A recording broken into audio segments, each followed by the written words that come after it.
so high, I'm hypnotized.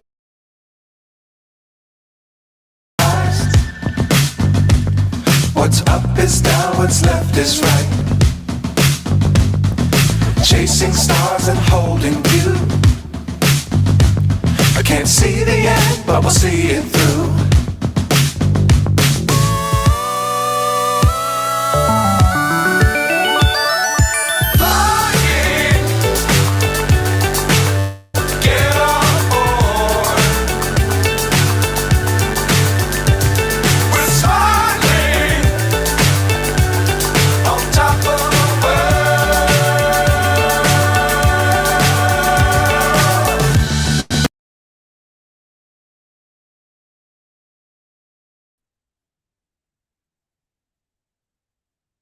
Hello, hello.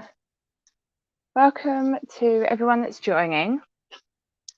Just sort out my other screen. I hope you've all had either a lovely day or a start of a lovely day, wherever you are in the world. No, I don't really know what that's just done. So, welcome to tonight's stream. I'm joined with a really good sort of friend and guests that I hope that you'll like and enjoy sort of what she has to say. She's from within the sustainable fashion realm. That's how I know her. Sort of has most recently since sort of 2020 doing a lot of textile recycling or upcycling, sorry, and has been making some really interesting art pieces out of them. So we will hear all about that. So I wanted to start by sort of introducing this new series that I'm going to be doing over the next couple of months, and hopefully sort of it will be a bit more of a continued thing going forward as well. But it's part of Fashion Revolution Week, which, if you don't know what that is, it's to commemorate the collapse of the Rana Plaza garment workers factory that was in Bangladesh in 2016. And it is a week that is hosted around the sort of 20th of April every year. And I always think it's sort of nicer to kind of make a bigger deal of it.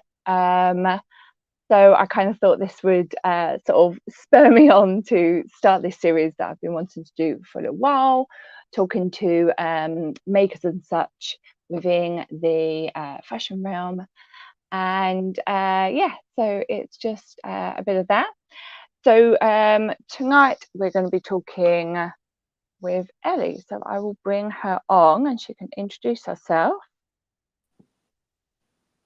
Hello. Wonderful. Welcome, Hi. Elly. Thank you very much.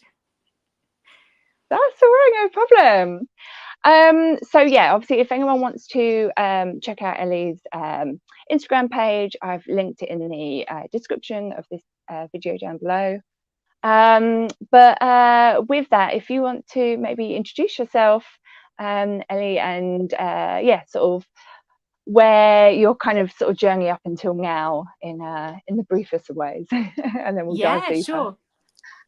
So I'm a costume maker, so I've kind of come to sustainable fashion with a background of working in film, TV and theatre.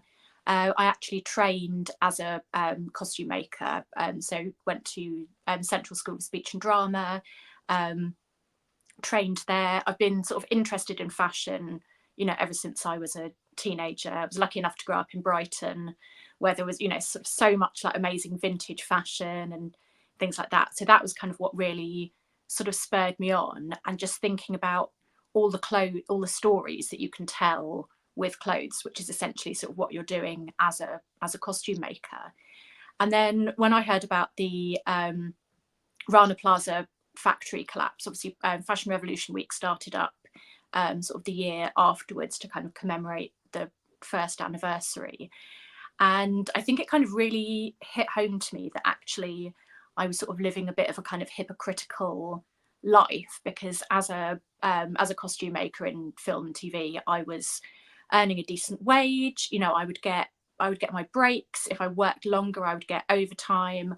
I wasn't in a dangerous environment. You know, I had a sort of ergonomic chair and, you know, good seating, good lighting. There were, you know, fire exits, fire drills, all those kind of things that you take for granted if you work in a workplace in the UK, well, for most of us. And I realized that actually I sort of wasn't, you know, practicing what I was preaching, because, you know, I would always advocate for myself to get, you know, overtime pay, or kind of say, you know, this setup isn't good for your back, isn't good for your health or whatever. But I realized, you know, I'm buying clothes that are made by people with the same skills as me, and I'm just not considering where they're working, how they're being treated, you know, whether they're safe, whether they're being paid, whether they're getting breaks. And I think it just really made me kind of completely look at the fashion industry in a totally different way, and made me almost sort of immediately kind of change my shopping habits and really start to kind of take sort of the ethics and sustainability of fashion really seriously. Yeah, exactly. It's surprising, because I think I'm sort of one of kind of few sort of people that I know who sort of were into that kind of realm before that. So yeah, it's always sort of interesting hearing people's sort of stories, that sort of came to the sort of scene, since sort of Rana Plaza. So yeah.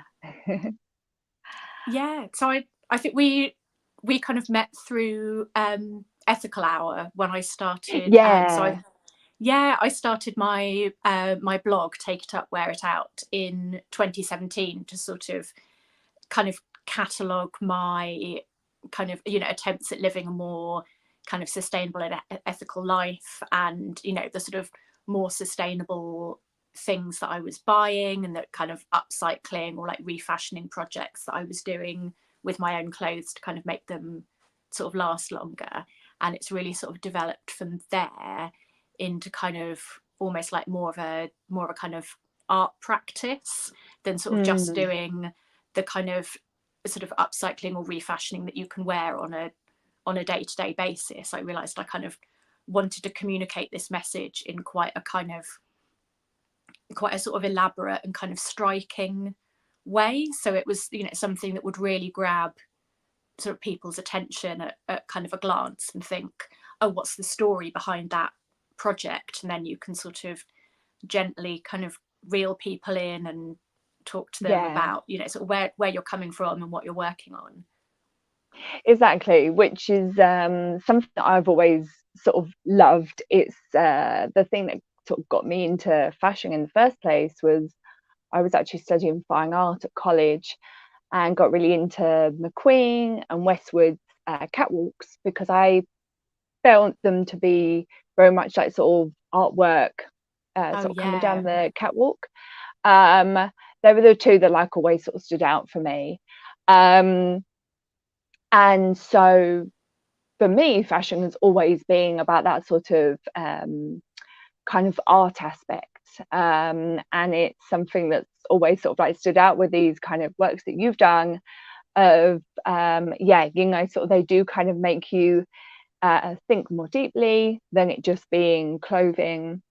And then kind of when you sort of like, you know, like see your stories about sort of like your walks that you do to find the textiles, and then sort of what then the reasoning behind, and sort of the turning it into the wearable art is, just sort of really goes along with it.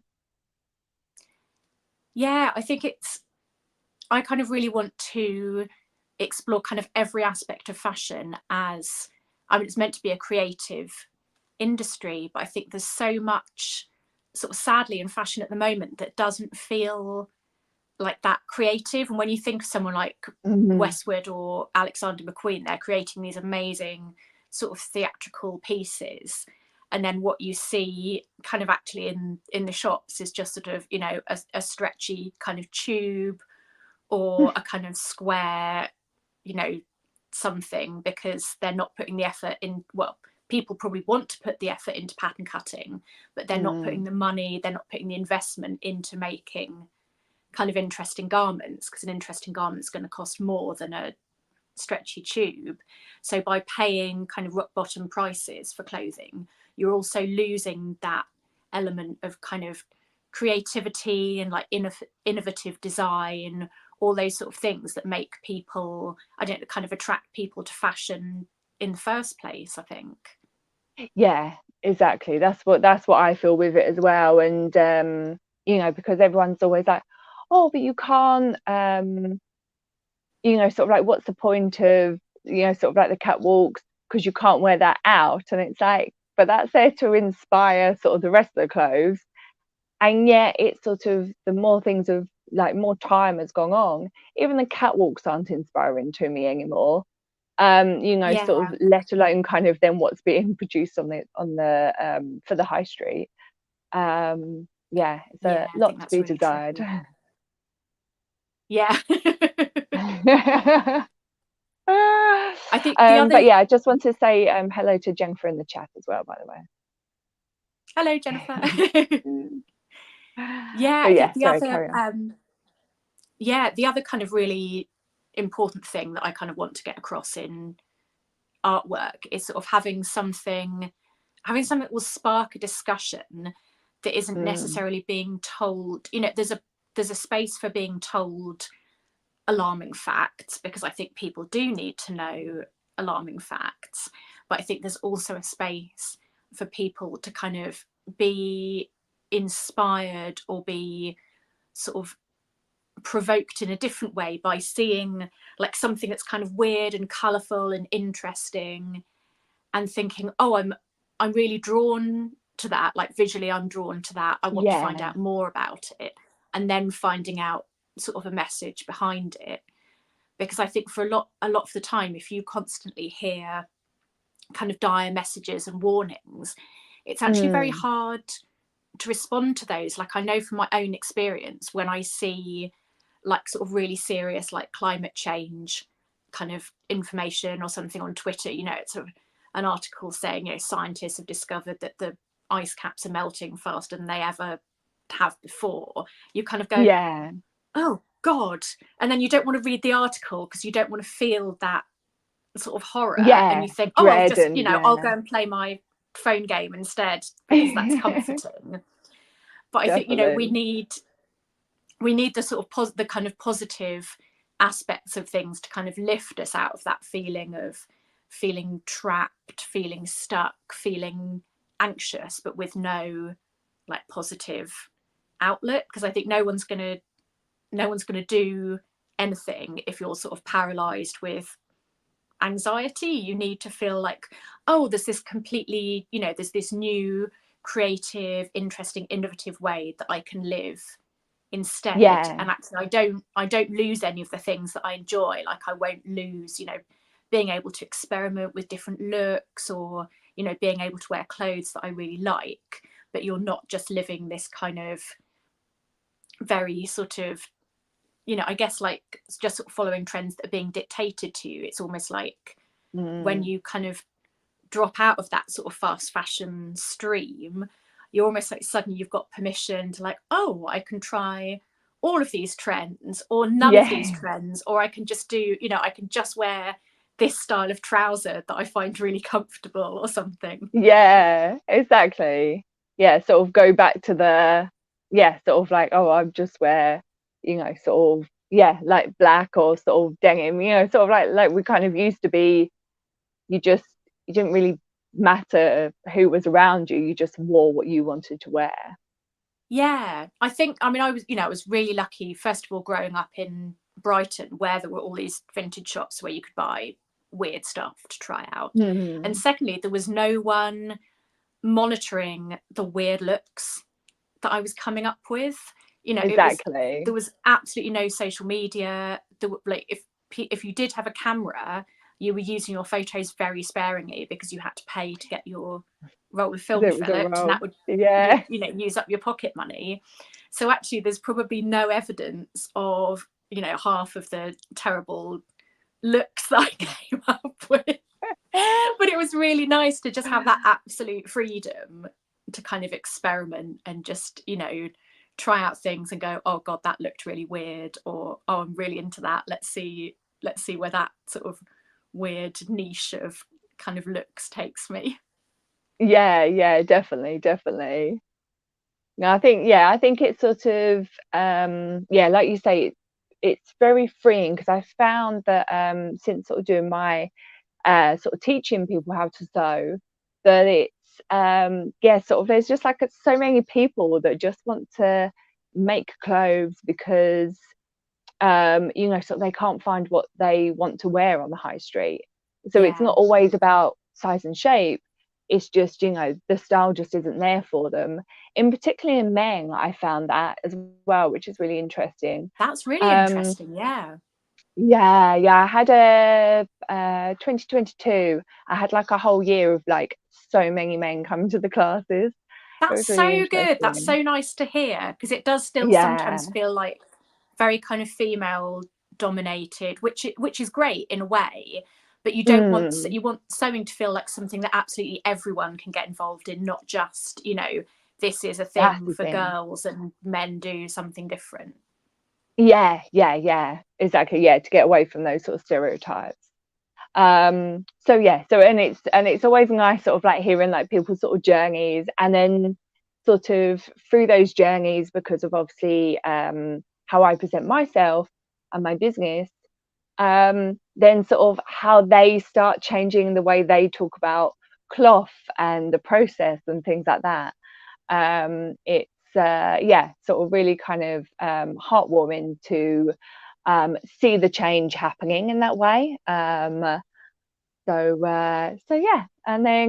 you know, so it's sort of nice that then I've kind of can bring things on here, and then sort of kind of with this new series, hopefully to introduce new people in sort of like from kind of one community to another, really, because I find that a lot of social media, you're like in that sort of same bubble of like sort of the same people that are seeing your stuff. Whereas actually I found coming on YouTube, there's a whole new sort of set of people that are interested in the same sort of things that I am. So but you know, they've kind of come from different areas. So it's good. So welcome to everyone that's joining. Please do like the stream as you come in. And if you enjoy it, you can subscribe. That's always lovely. Right, fabulous. So we've done background. So and we sort of hit on sort of like you coming to like Fashion Revolution and things. But what have you kind of sort of found as kind of kept you sort of within like sort of sustainable fashion sector? Is it sort of wanting to do stuff sort of just personally for you, sort of develop yourself within it, or kind of anything extra?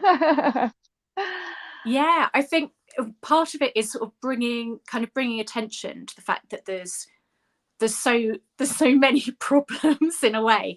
You know, it wasn't just one factory collapse. There have been, you know, dozens. It's even been, you know, sort of more recently, like I think in the last couple of years, there have been factory fires in I think Egypt. There was one. Yeah, that was really bad. Yeah, so it's, you know, it's still a problem that's happening.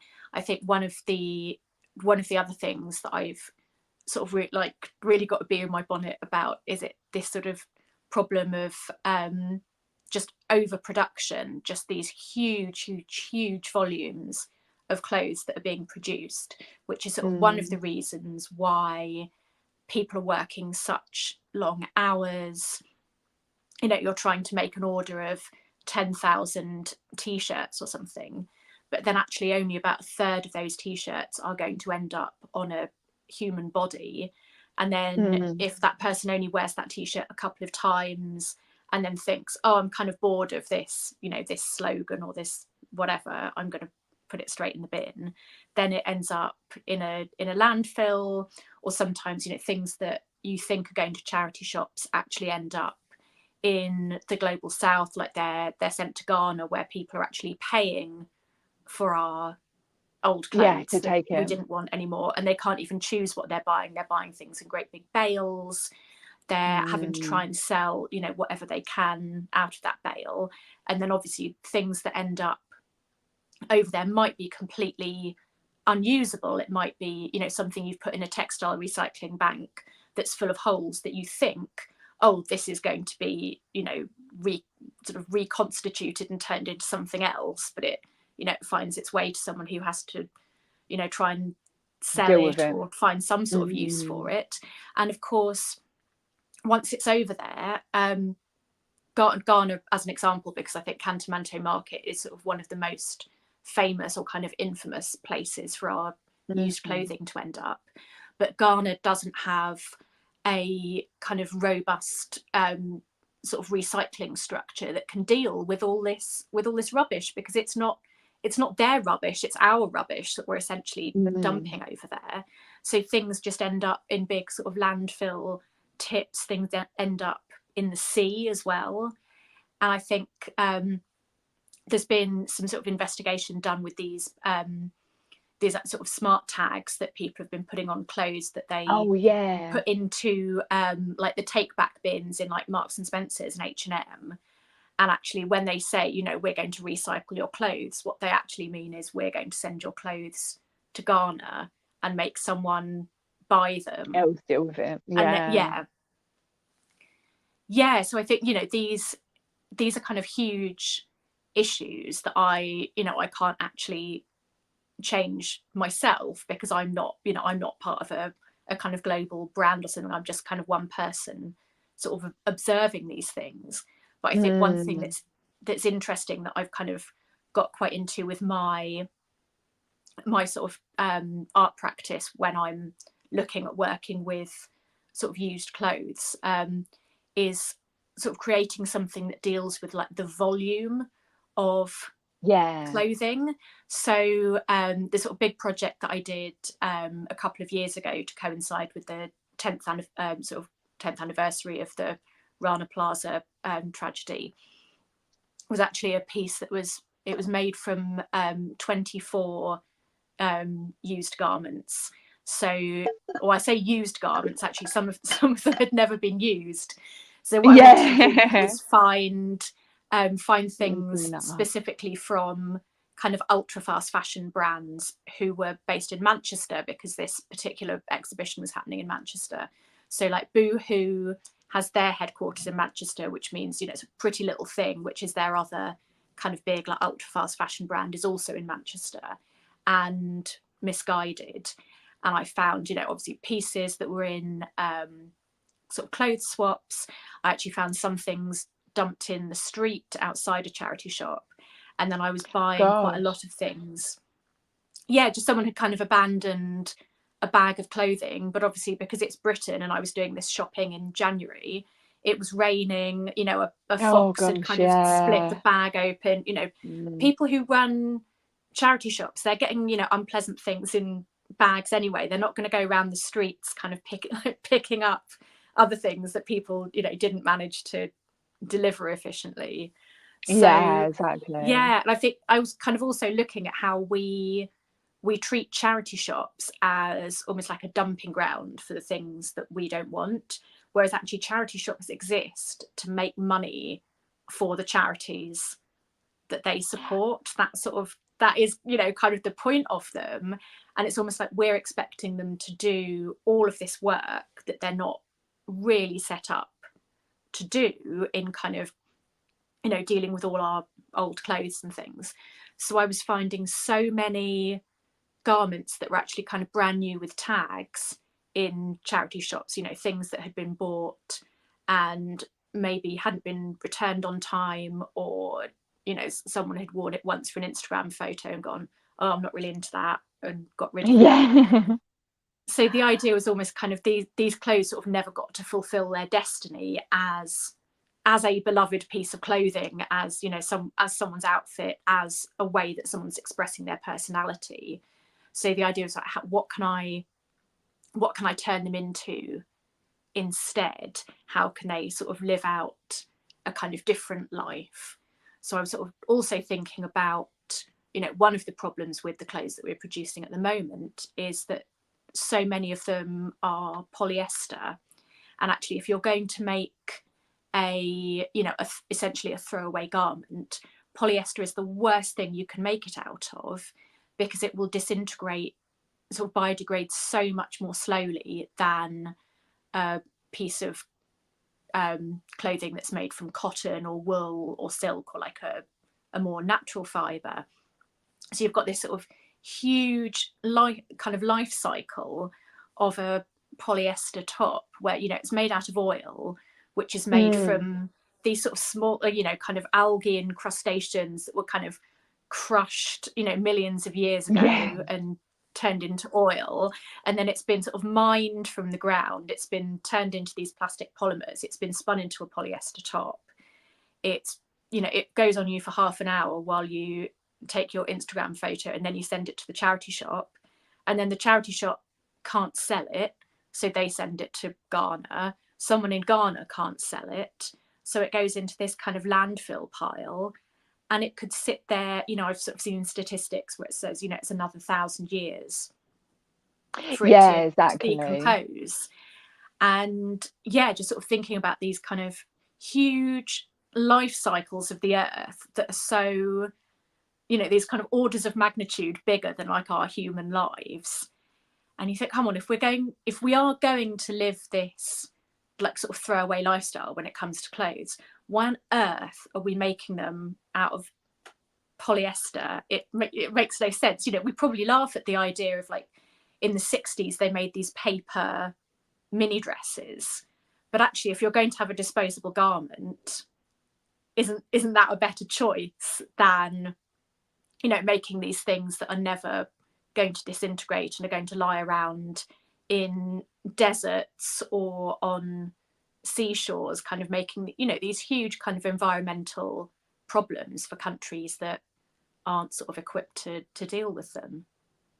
Exactly. Yeah, it's shocking. And we did like sort of this other series that I've been doing, and we kind of have been deep diving into the dark side of fashion, and covering a lot about sort of textiles from sort of whatever the initial substance or fiber flower plant is that they're made from, up until sort of garment. And but also recently we did one literally on recycling, and yeah, it was sort of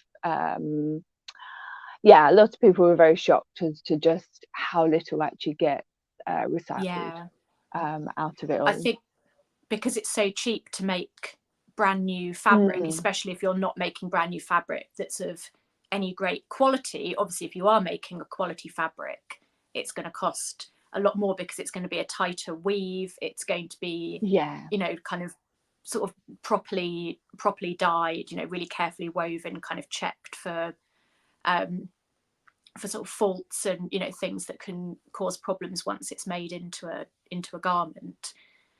But yeah, I mean, I wish, you know, when I sort of have these conversations with people, they're like, well, what should I do? And I kind of wish, you know, I could say, buy this one magical fabric that will solve your problems. But, you know, unfortunately, there just isn't that.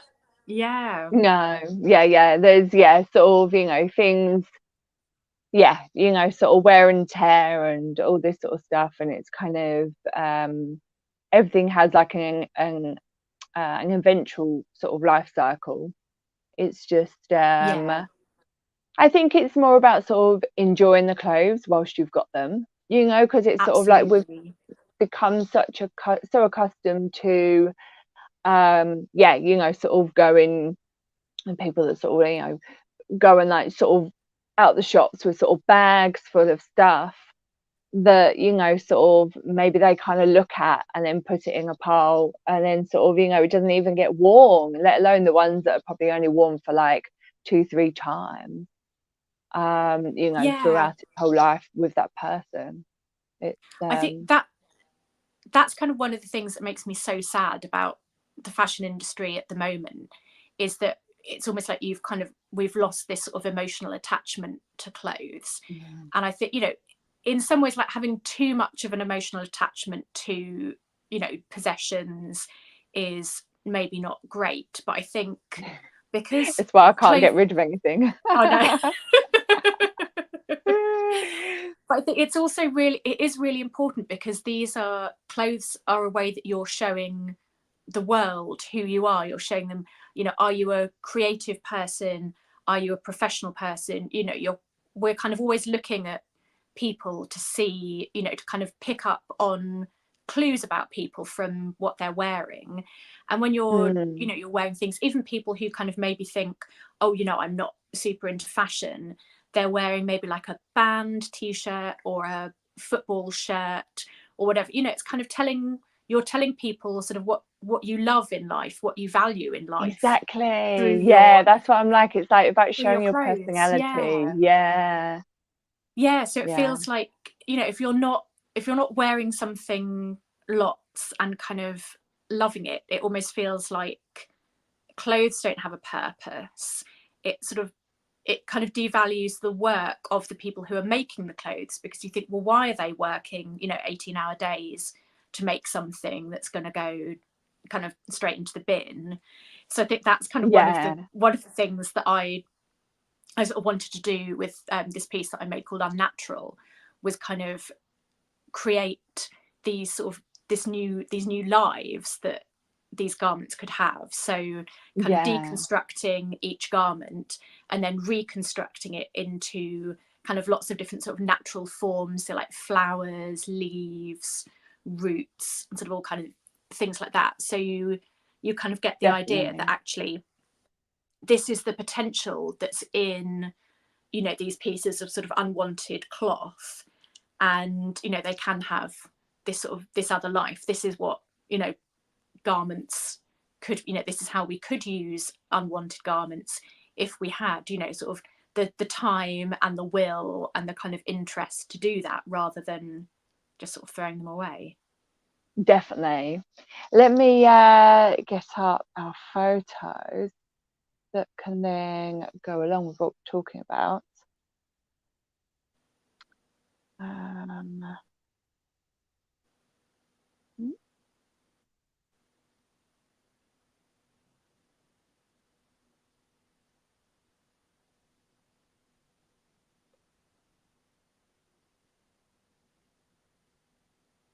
I'm hoping it's going to bring up the right one. Right, there we go. Yeah. So these were just some these were just some photographs from so this was the same Fashion Revolution week where that I created Unnatural for, and we had a walk through Manchester, kind of down the big sort of shopping streets, and we kind of stood outside a few of the shops that have refused to sign the Bangladesh Accord, which was set up after the Rana Plaza factory collapse. To it's like basically like a sort of code of conduct. So, you know, factories have to have certain levels of safety, certain, you know, kind of certain levels of kind of surety for the workers. But obviously it's kind of something that brands can opt into, and there are certain brands that haven't opted into it. And it was kind of a really interesting sort of awareness raising thing, actually, because after, you know, 10 years, I think a lot of us who are very in the kind of sustainable fashion space, you obviously, you know about the Rana Plaza factory collapse, you know, you support Fashion Revolution Week each year, you kind of see a lot of people talking about it, but actually kind of out on the street, a lot of people had sort of never heard about it, didn't know about it. And actually talking to people, there was there were some sort of kids who were kind of, you know, clowning around and trying to steal a sign, but actually from adults there was no pushback at all. There were people who came up and kind of were really curious and wanted to know more. And one woman actually came up to us and said, you know, I'd come into town today to buy a hoodie from Primark, and actually after seeing this, I've actually thought twice about it and thought, well, actually I don't need that hoodie. You know, maybe There I you can, go. you know, I can wear what I've already got, or I can, you know, I can look into this more and find out more. And, you know, I really want to make changes to how I shop, because actually, you know, this is a really serious issue. And a couple of people who have family in Bangladesh actually came up to talk to us and kind of said, Oh, you know, it's no. really important. Like, you're telling, you know, you're telling these really important stories about, you know, not necessarily like their family members, but, you know, people from their The community, community. who, Yeah. who kind of get almost sort of silenced, you know, when it comes to kind of brand advertising, the kind of messages that like big fashion brands want to share. The messaging is never about their garment workers in the global south. So yeah, it was a really, we also we sort of met up in Piccadilly Gardens and stood there and read all the names of everyone who died. So it's Oh, no. 1,134 people, and we were each given like a section of names to read, and we all read them at the same time.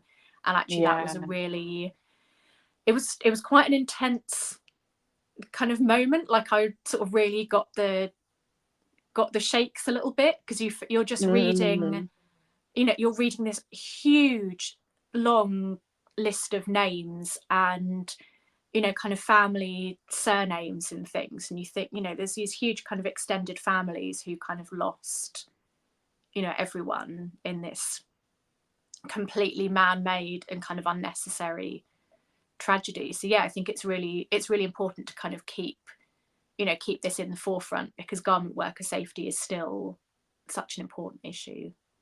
Yeah, exactly. You know, sort of 2024, all these years later, and it's still no better, really.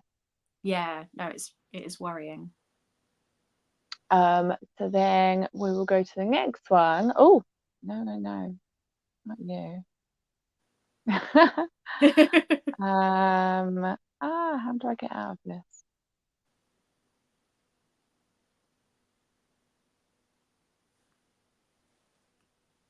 Oh my gosh. This way, there we go. Right, you should have a video. Come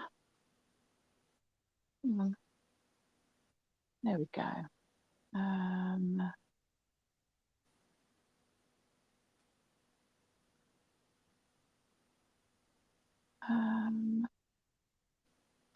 Come down from there. Oh, thank you. And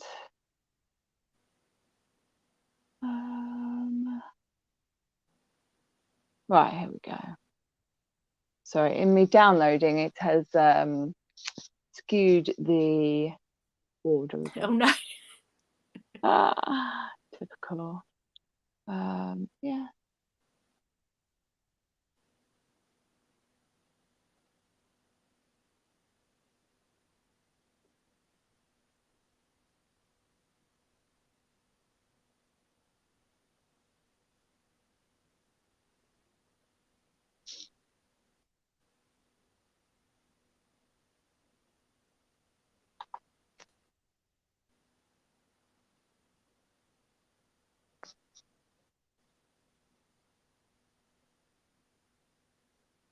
No, don't like it.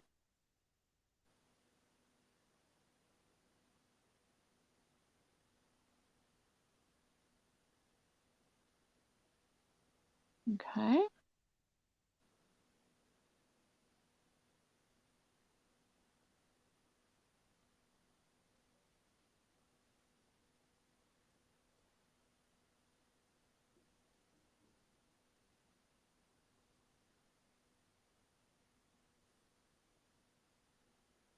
There we go.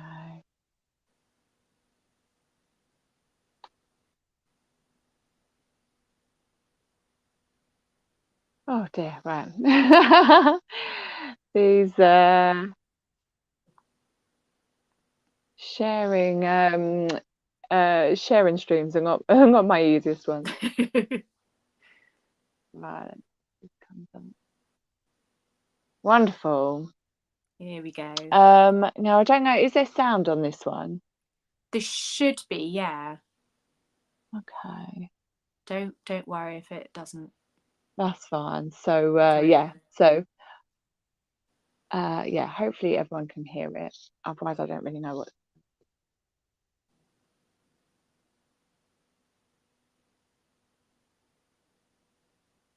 Yeah.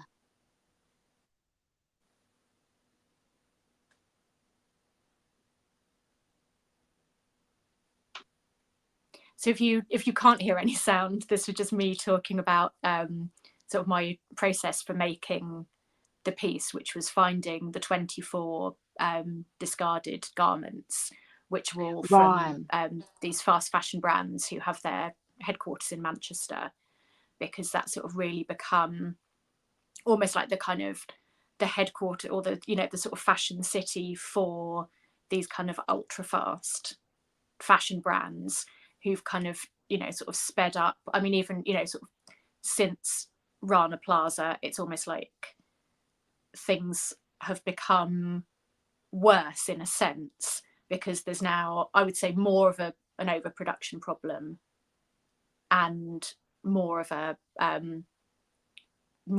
sort of, you know, waste, kind of general waste problem. Things have got cheaper and cheaper, which means, you know, people are being paid less and less money. So yeah, Yeah, particularly it's with still an the ongoing. Sheins and Tamus of the world. Absolutely, yeah. It's definitely not something that we've kind of got a handle on yet. I don't think it's, you know, there's still sort of a sense of urgency about, you know, what do we do, how do we communicate a message about having a better fashion industry. But I think it's not just, oh, it's a better fashion industry for garment workers, it's that it's a better fashion industry for everyone. Because I think one of the problems at the moment, like, you know, you were finding with people who come to your classes, that it's actually, you know, it's people who can't find the clothes that they want to wear in the shops, even though the shops have thousands and thousands of different garments. It's actually not a huge variety of choice. Everything's just a variation on a stretchy tube dress, or, you know, a boxy fit, because there's no time for, you know, doing kind of proper tests with garment technicians or fit models. You can't be, you know, if you're producing things so quickly and at such a low cost, you can't be thinking, oh, where's this bust dart going to sit, or, you know, how is that, you know, is this waistband wide enough? You're just thinking, oh, we'll just make it stretchy or oversize, because then that way it will fit more people.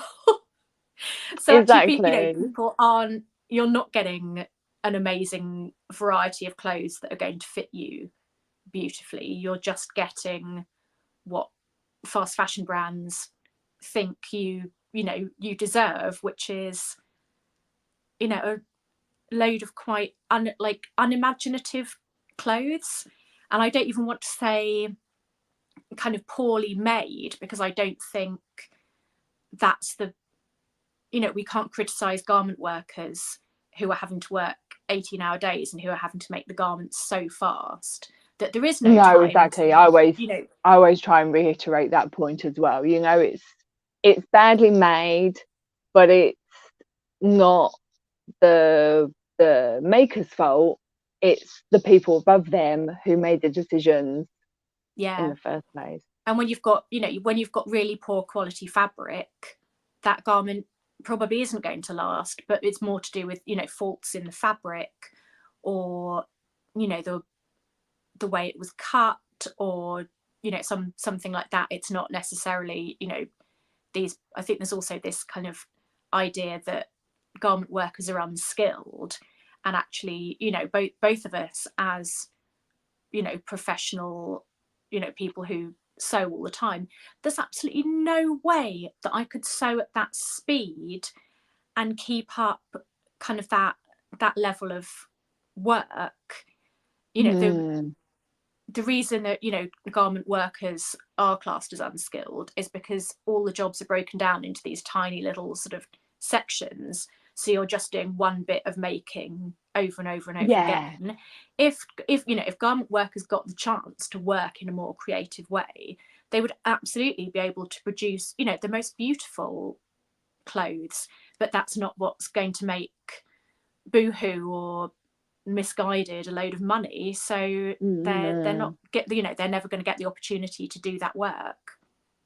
Exactly. Yeah, it's the saddest part about it. Like, yeah, I could never imagine sort of just sitting there and constantly sort of just sewing the cuff or just sewing a zip or a collar or something. I think it must be really soul destroying. It must be really hard on your body, because obviously there's the kind of you know, the same movements and things, and then it must be really hard on your mind too, because I'm always, when I'm, you know, working on a costume or something, I'm always having to think ahead, you know, how is the next step going to fit in with what I'm doing at the moment, you know, do I have to leave things unfinished for a fitting in case it needs to be altered? And you know, I also have the freedom to kind of listen to podcasts if I want, or music if I want, and just, you know, having to be around that kind of huge amount of noise in a factory. And you know, I think it's a huge kind of disrespect to the way that, you know, people make our clothes. I think one of the things that I really wanted to do when I made Unnatural was to keep all of the tags, all of the labels on the garments, because I didn't want people to think, you know, this is just something that I'd made out of fabric. I wanted it to be really obvious that, you know, these had been garments, but also that someone else's, you know, work had gone into these garments, and that I wasn't kind of deconstructing and reconstructing them because I thought these people had done a bad job. It was more that, you know, other hands have worked on this piece of cloth, but because society is the way it is, their work has been discarded.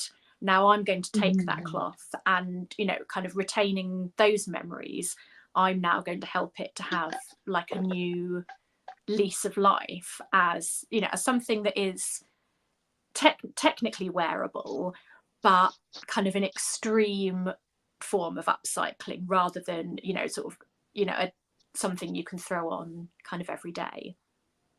Yeah, exactly. It's that's why I sort of, I really like your ones as well, because it's sort of it is sort of that almost sort of like a preserving of history in a way, you know, sort of you're kind of showcasing the, like you say, sort of all the hands that have gone into the making. So let me see, I might have sort of the sound out for this one.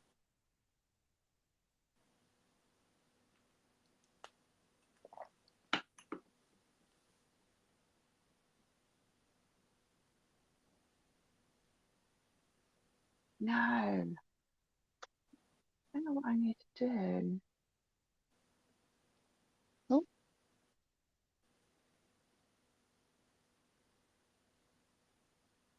If anyone knows anything about sharing sound, let me know. I think if I remember right, this reel was me talking about, you know, these sort of life cycles of garments, and how, you know, polyester has this absolutely sort of wild life cycle that we kind of can't even really imagine. And you know, kind of almost wanting to kind of preserve that sort of feel. So like the bottom of that garment, I don't know if you could kind of see, as it was sort of trailing across the Victorian rubbish dump on my local common. The idea was to sort of create almost like these sort of root systems, and then use some black velvet from a couple of the sort of party dresses that I'd found, almost to look like a kind of oil slick at the bottom. So you've got these sort of, you know, all these kind of different forms, as well as having the kind of lighter bits that are like, you know, the kind of the flowers. And there was a cotton t-shirt that I made, the little kind of cotton balls and things out of. So you've got this kind of wonderful sort of profusion of natural forms, you know, almost like a kind of a sort of idyllic version of like, oh, if the fashion industry was you know, perfect, everything would be, you know, natural, and we'd be like in touch with nature and creating a work of wearable art Here we using as go. many. Right, sorry. Carry on with that, and then we can. This is sharing it a different way. Yeah, so one, you know, the idea was kind of this sort of, yeah, idyllic, like a kind of utopia of like, you know, sort of these are the possibilities of the, you know, this beautiful fashion industry where we're kind of all in touch with nature. And then the sort of bottom of the garment is almost more, I don't know, I guess sort of the truth of, you know, or sort of like a slightly darker element. So, you know, the sort of gradual kind of disintegration of items and the way the kind of fungal networks and things sort of break down, you know, natural fibers or kind of natural forms and sort of return them to the earth in the way that, you know, what's actually happened with these microorganisms that became oil. So this idea that there would be this sort of, yeah, like a kind of circle of life for garments. Yeah, I like that idea. So let me play this. So my focus for this project was creating a work of wearable art using as many different fast fashion garments as I could. The result is a garment created with 24 discarded fast fashion garments, mostly from brands like Pretty Little Thing, Boohoo, Misguided. Lovely. And then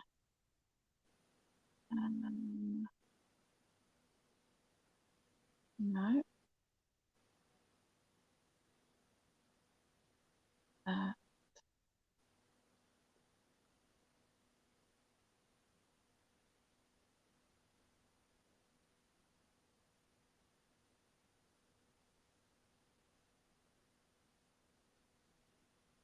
So I almost wanted to get this idea that everything in the garment at some point had been part of nature, and that everything in the garment could at some point return to nature, but that the process of this happening, rather than a matter of years, as would be the case for a cotton garment, was actually a matter of millions of years for a synthetic garment. This whole sort of revolution of the earth that we can't even kind of begin to imagine in comparison to our human life cycles.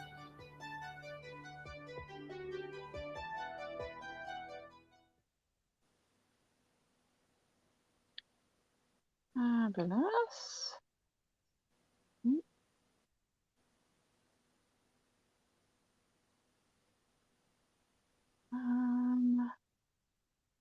Right, there we go. And then we can go on to, where are we? Talking about your Wandle wardrobe you created. I want that one up.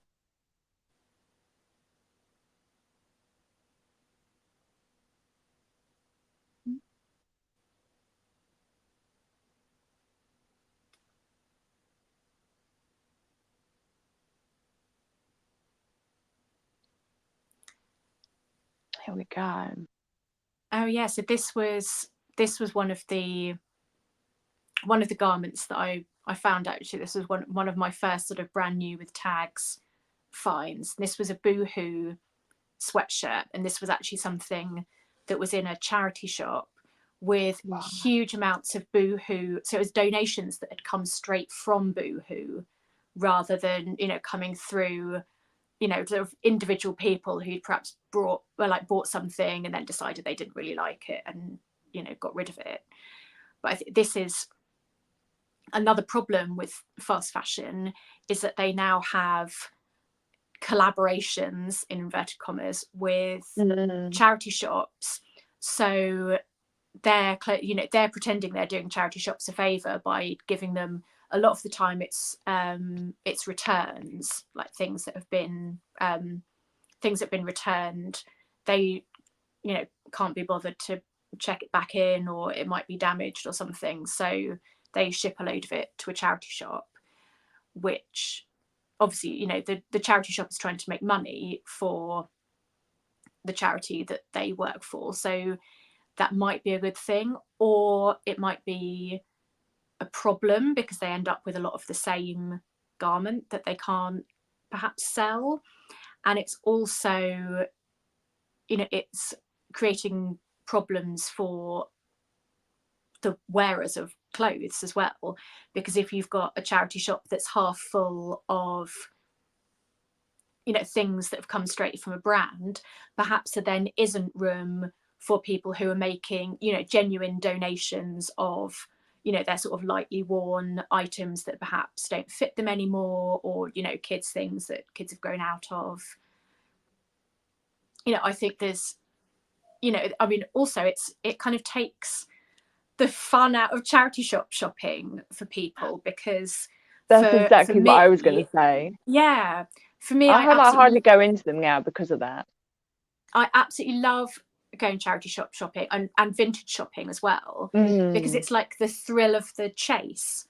You don't know what you're going to find. You might find the perfect thing. You might find something you never thought that you needed until you see it, and you're like, that would go so perfectly with all of these things in my wardrobe. Why have I never thought of buying one of these before? It really suits me, the fabric's great, etc., etc.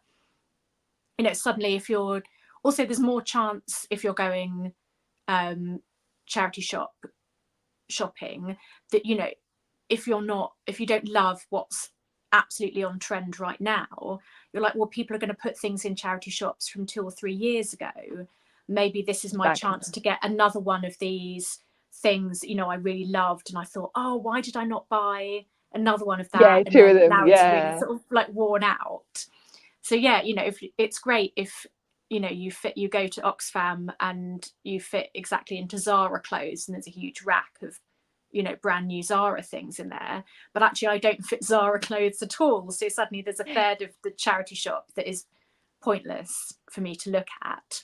But yeah, this is one of the things that I just thought was so funny, because it's a bright green polyester sweatshirt, so it's a trend driven item, and it's describing itself as wardrobe essentials. This is the sort of branding on the sweatshirt.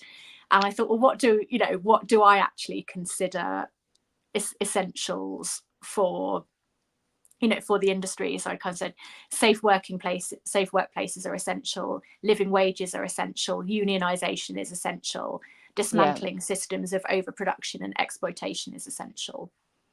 Yeah, exactly. No, I really liked when I saw you'd done this one, because also sort of it's that thing, you go to like a charity shop or a vintage in particular, because you're like, oh, no one else will necessarily wear sort of what I pick up there. Yeah.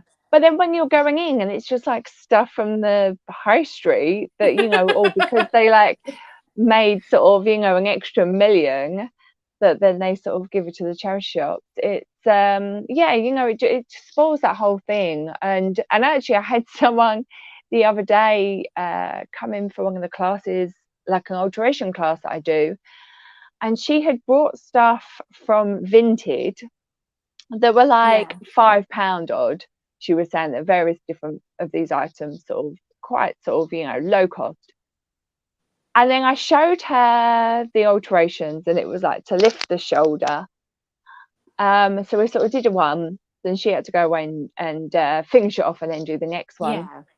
And she was like, oh, I think I'll just go to the charity shop and pick something up there, practice on that before doing her item. And it's like, sort of sometimes the things in the charity shop are more expensive than what they were in the high street, because it's like, still those prices are just ridiculous, Yeah, because the charity shops are there. Charity shops aren't a textile recycling centre.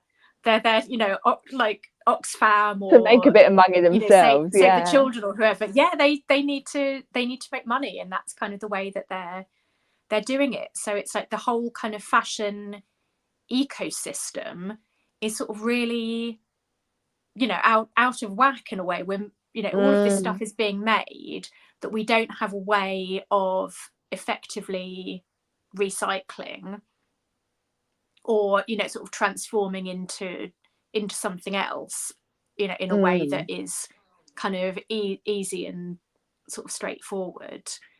So yeah, we've kind of created, we've sort of created huge kind of industry-wide problems, and then we're trying to solve them on sort of a personal level, which feels sort of, you know, that's where it feels kind of insurmountable, and you can start thinking, oh, what can I do? You know, I'm just one person. I, you know, maybe don't have the time or the skills or the, you know, the kind of the design flair, or, you know, maybe I just hate sewing and I don't want to sew.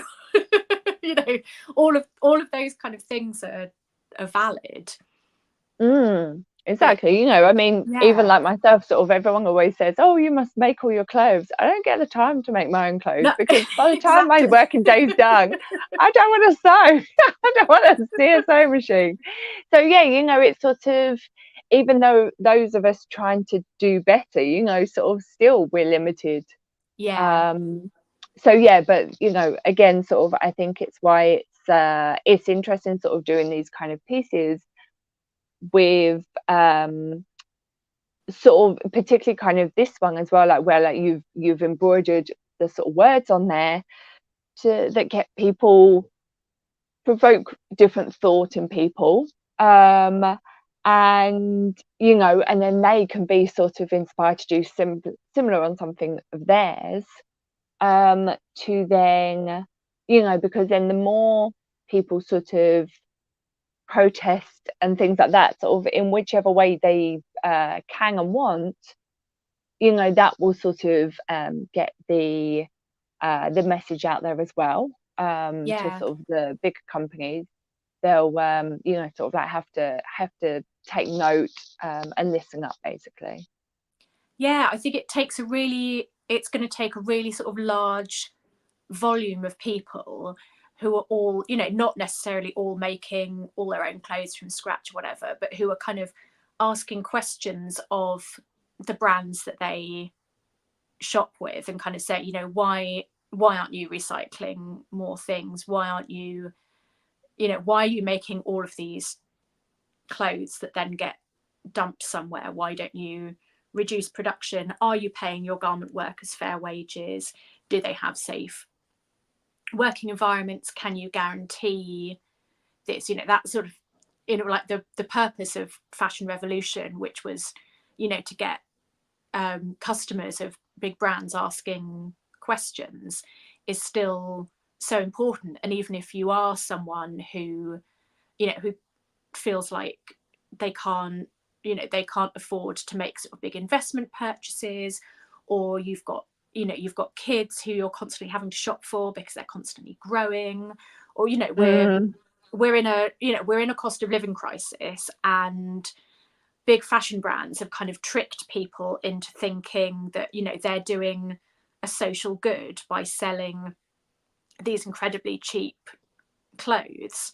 But actually, you know, there are people in clothing poverty in the UK, and these incredibly cheap clothes aren't serving them, because what the people in clothing poverty need is good quality, like hard wearing clothing for their kids.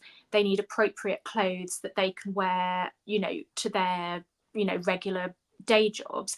They don't need 2,000 different kinds of little black dress with underboob cutouts.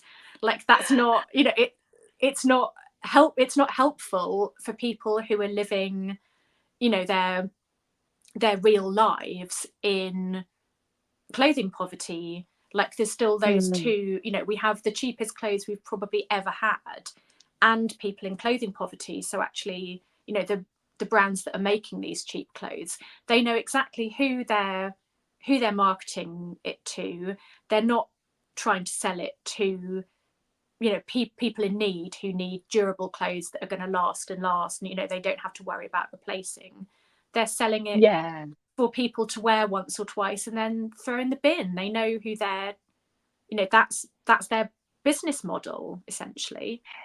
That's the thing. And I always think it's, you know, sadly, those people have been sold a false narrative that it's, you know, they deserve brand new clothes, which obviously they do.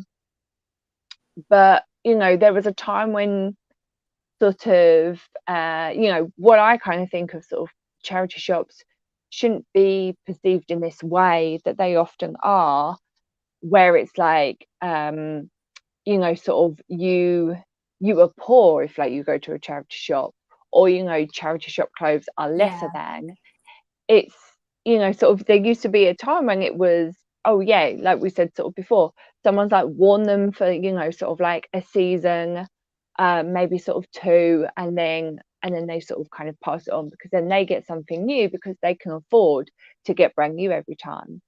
So then the charity shop stuff is generally sort of something that has only been worn sort of kind of lightly, cared for well, and yeah, and then sort of has gone on for a new life through this shop. And yeah, and it's just like such a shame, because it's like I could totally tell, sort of looking back on it now, how the sort of fast fashion sort of opened up this thing to being like, oh, you know, you can, you know, sort of everyone deserves brand new. And it's like, yes, they do, but they deserve it to last as well, you know, sort of Absolutely. I would they deserve say, to like, be able to sort of spend their money wisely, without, like you say, sort of, you know, spending it on something that then they're also being told at the same time, oh, you can just chuck it in the bin, or, you know, sort of whatever, you sell it, you know, sort of. That's obviously like was the new thing at one point. Oh, you know, just sort of like sell it to someone else. And it's just this constant thing of you know, sort of don't kind of worry yourself with, you know, sort of the ins and outs around that garment, because sort of like this is what you deserve. And it isn't that a charity shop, it should be any lesser to anyone, because, you know, it goes through a washing process. They, you know, sort of do whatever with the garments. It's just unfortunate that now we're in a time where there is no care for even the garments in the charity shops, because, you know, as we said before, they get so much. So unfortunately, what are they meant to do? Yeah, I think it's interesting, kind of what you just sort of touching on there, that actually we, as well as not feeling the emotional attachment, we also don't feel like a sort of duty of care towards our clothes, or we think, you know, we're going to have such a fleeting relationship with them that it doesn't actually matter what we do with them while we own them, because, you know, they're just going to be thrown away, or they're just going to fall apart, or they're just going to end up in landfill. Whereas I think there was much more, you know, sort of maybe like my parents' generation, like certainly my grandparents' generation, there was this thing that you looked after your clothes so carefully, and there, you know, there were all these kind of different processes that you would do, like people like constant, you know, you'd have people, you're constantly cleaning your shoes, you take your shoes to the cobbler to be reheeled, to be resoled, you would brush your winter coat at sort of the end of, you know, the end of winter and hang it up somewhere for the summer, and then when you get, you know, with a lavender bag or something to keep the moths away, when you get it out again, you sort of brush it. You do, I think people used to do a lot more like spot cleaning and things as well, because you know, if when it was still, you know, an effort to do a load of laundry, you wouldn't necessarily want to wash the whole garment, you just, you know, get a stain out or something. I think there was a lot more kind of awareness of how to look after your clothes, how to always keep them looking nice.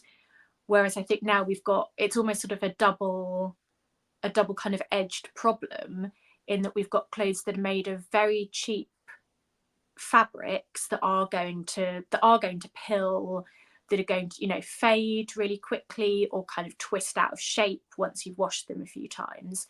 But we've also lost that kind of knowledge of, you know, how to kind of spruce something up, how to, you know, kind of mend a small hole in something, or replace a button.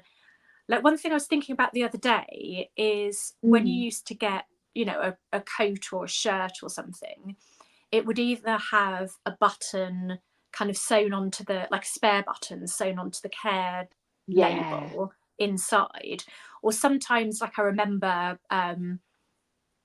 in the kind of early 2000s, there was quite a big sort of craze for like really kind of heavily embellished like sweaters and things. I remember buying one from like Oasis or somewhere, and it came with a little packet of like the different sequins and beads that were on the jumper. So there was this idea of, you know, you will probably wear this for so long and, you know, wash it so many times that it might get a little bit of damage, but here's your little kind of emergency repair kit if you need to do that.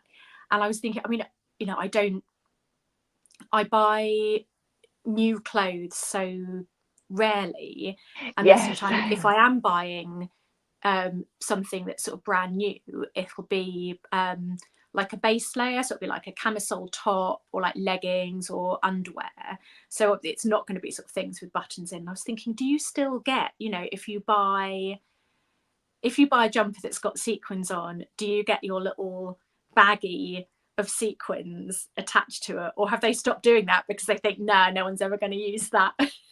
Yeah, so obviously, because I do like the alterations, to be honest, since the pandemic, since like 2020, I've not had that many new garments come to me.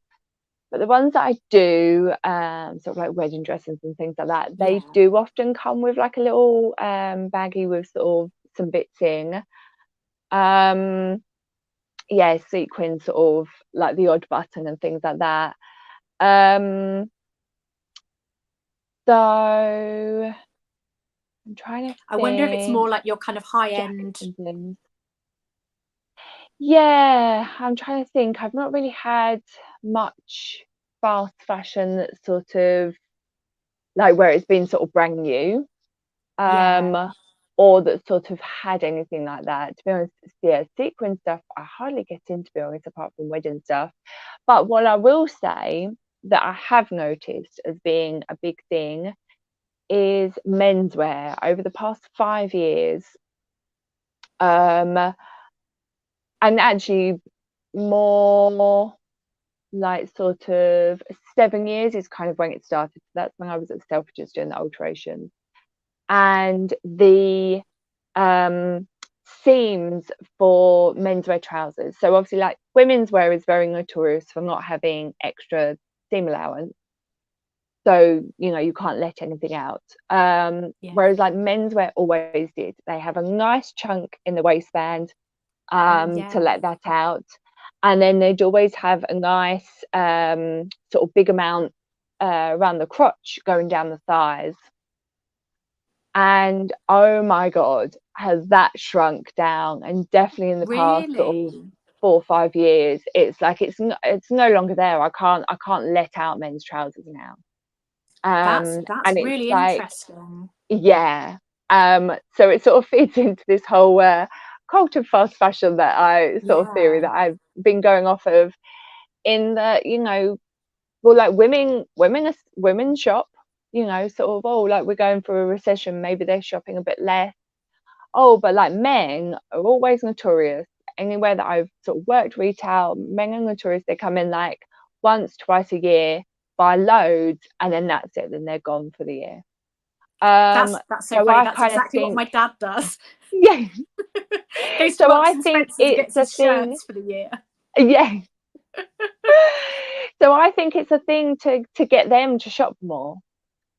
because then, oh, you Yeah. can't get it altered, so you know, oh, then you've got to get another pair, you know. And it's such a Yeah. shame because men in particular, sort of the, you know, like thighs and calves can be very different sort of amounts, depending on sort of sports and things like that. And equally, you know, sort of kind of the sort of waist to hip kind of ratio can be very sort of different depending on the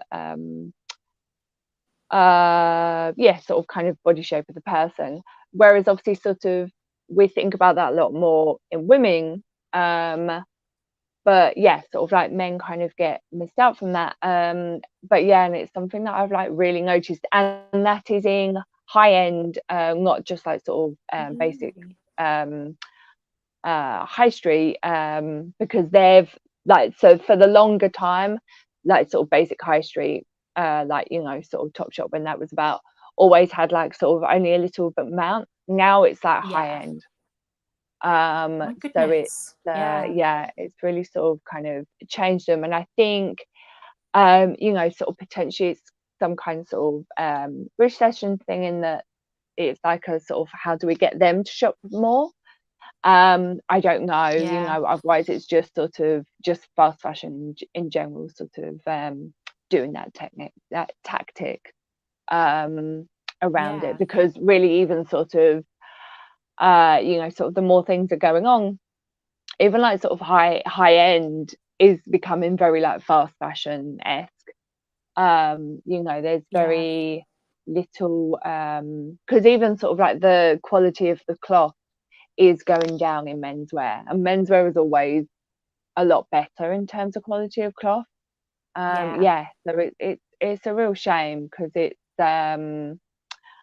they're not, you know, none of them are doing themselves any favors, because, you know, it's something that I say to women to do a lot more, is to think about the quality of the cloth and the product, sort of like that they're buying, and kind of do that, because men do think about that, and that's, you know, sort of that will be lead to sort of potentially like a greater change, is that when they cotton on a lot more and sort of, you know, kind of stop buying, basically, you know, it sort of, it doesn't need to be sort of all that you're going out there and protesting, just be, you know, sort of just kind of changing where you're shopping, where you're spending your money, yeah, can sort of can lead to bigger things in that sense.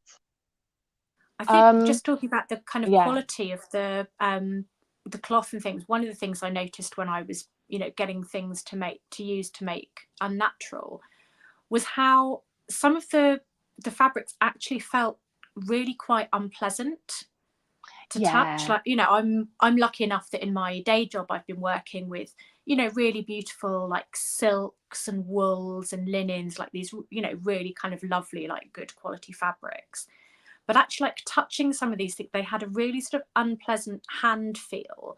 Like they almost felt kind of, some of them almost felt slimy, which was really almost like they had a sort of, you know, a coating, or, you know, sort of, they really, really did feel unpleasant. And I think it's also, you know, it kind of all plays into this culture of like dissatisfaction that fast fashion brands, or, you know, fashion brands in general, are trying to create to make us want to buy more and more and more.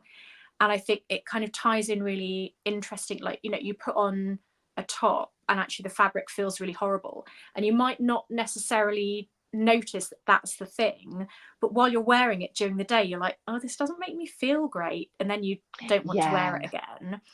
But I think also with the thing about alterations is, you know, one of the things that I've noticed in the last few years as I kind of head towards kind of perimenopausal middle age is that my weight like really fluctuates a lot more than it did when I was younger.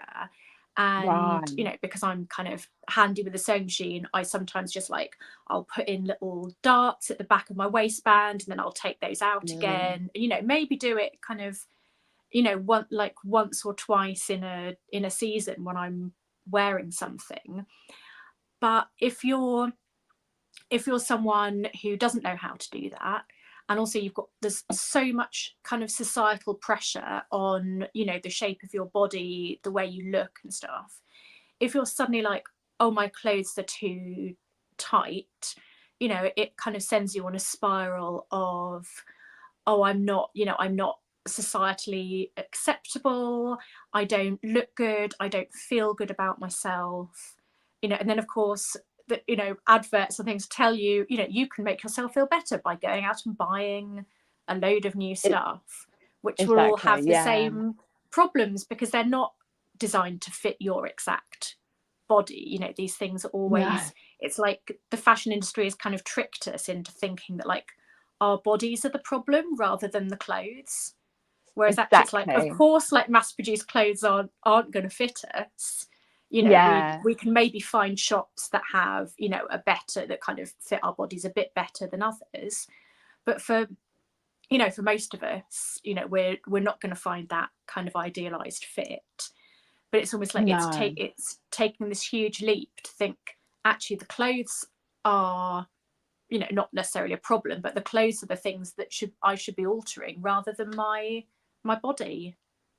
Exactly, that's the thing. Yeah, that's what I was trying to sort of put across to people in this sort of, you know, like body positivity way of, you know, like no one fits high street clothes, you know, sort of. I've always been sort of, you know, one size in top, one size in bottom, and, you know, sort of having to kind of alter it in between. So it's and I, like you say, sort of, I think it's fundamental for people to realize that, you know, sort of before they even like go out shopping, because again, it's that thing of sort of, you go into one shop and you're one size, you go into a different shop, you're a totally different size. And, you know, some are sort of American size and some are European and so forth. So it's sort of trying to understand sort of where you are in between them all, because you don't always sort of just like one brand for sort of their styling. You might sort of shop in between a few different places. It makes it very sort of disheartening for people. So I think that's why it's like so important to like understand your sort of style and kind of what you like and what sort of suits you, and, you know, sort of, and kind of look to altering and sort of, you know, kind of adjusting in ways that then will sort of allow you to enjoy that garment a lot more, rather than just going, well, it's only £30, so, you know, sort of, what else can I do? You know, think, okay, well, that was £30, let's, you know, sort of spend a bit more to get it looking and fitting exactly how I want it, you know, because then you know, sort of like, if you can get kind of 5 years out of something, then that's sort of better than just, you know, putting it on for whatever occasion you want because you couldn't find anything else, and it sort of goes, and then never wearing it again. I think when you think about, you know, obviously because clothes are so cheap now, the amount of money that you might be spending on an alteration suddenly seems like a large amount. But actually then when you think, you know, when you've had something professionally altered and it fits you perfectly, if you think you're going to want to wear that all the time because it's going to look so good on you, and then actually the price per wear of that garment, of that alteration, is suddenly probably lower than if you'd kept going out and buying things trying to find that perfect fit that you're never going to get. So it's it's sort of, you know, kind of a false economy to not do those alterations if you've got something that's, you know, sort of almost there, but you're like, oh, I just wish it was a little bit more, you know, like this, or, you know, waist was a bit more nipped in, or, you know, the sleeves a bit shorter, or. And that's the thing, and a lot of the time it isn't even about sort of size, like in or out. It can be, you know, sort of like body length. You know, I get a lot of people that are like, oh, you know, just like lift up the shoulder, but actually it's because the body, like sort of the waist proportions, is very different on so many people. So it's yeah, there's lots of different sort of factors to think of when kind of go into those things. But yeah, sort of a lot of people, sort of tell me, and kind of before even I started doing it, I have like a particular cobblers that I always go to. Is quite a way away from me now, but it's like, they're the best, so I'm always going to go there. Yeah. Same actually with my hairdresser, that's like back home. So then, I sort of personally get a lot of people say to me, oh, sort of, I'm so glad they're so glad that they found me. Yeah. Because, it is so hard to find a tailor who, who sort of understands maybe, like in particular what sort of you want. But again, I try and say to people, it isn't always down to the tailor themselves, particularly if you're going to these like ones in the dry cleaners, because unfortunately they are treated in just the same way as like the factory garment workers, Yeah. in that it's low wages. So they're trying to, sort of, they bring their prices down to get more working, but then obviously they don't want to spend that much time on it, because they're only, Yeah. they've got to think about what they're getting per hour. Yeah, so it's just like a vicious circle of kind of Yeah. what what some people kind of get themselves trapped into. So yeah, so it's kind of Yeah. sort of don't think, oh, it's cheap. Think about what the long-term cost is, and also think about you doing that work, or sort of you doing like your own work, and how much you expect to get paid per hour. So why Yeah, should for someone else get sure. less? That Absolutely. is Yeah. Well, always well my said. sort of biggest bugbear. I'll have to Yeah. clip that out. I think it's um it's kind of yeah, about sorry. building relationships, isn't it? Because you're building a relationship with yourself and your body, and kind of understanding like how you want your clothes to fit. And then you're also building a relationship with your clothes. You're building a relationship with the professionals that are either making them or altering them. You're kind of building a relationship, like especially if you shop from like kind of smaller brands, you kind of really kind of get to know the founders on Instagram. A lot of the time people drop like a little note in with like what you're buying, and that you're supporting a real person who has real kind of hopes and dreams for their business. You're not giving a billionaire more money for his third super yacht or something. Yeah, exactly. Should I show some other images that you've got? Oh yeah, if you've got time. Because I realised that I probably should have started showing them at the start, and I always get so sort of drawn into the story that I forget. Yeah, so this was me. So, I was exhibiting Unnatural quite recently, actually, in a gallery in Mayfair, which was really oh, fun. nice. So yeah, I was able to get it out in front of a sort of new audience, which was really nice. Got some nice sort of photos of it in situ. So it was part of an exhibition called, it was sort of a group show called Persephone Rising, The Joy of Spring. Oh, So it's kind of really fitting, I felt like it kind of fitted into the theme really well. That you're kind of creating this kind of utopian, kind of new life or new lease of life for these kind of unwanted garments.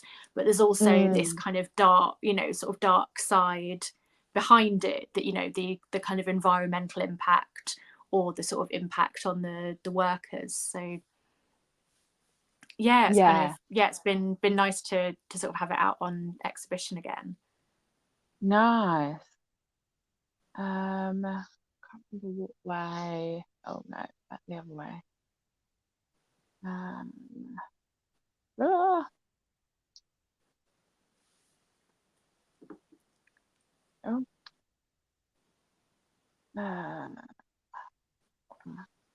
go. something then.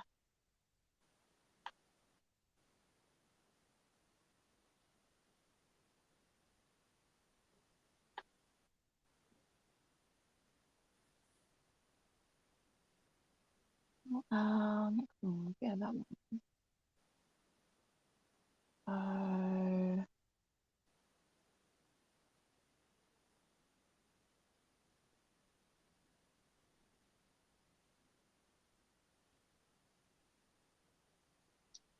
No, no. Thought I was going to be nifty and that would stay up.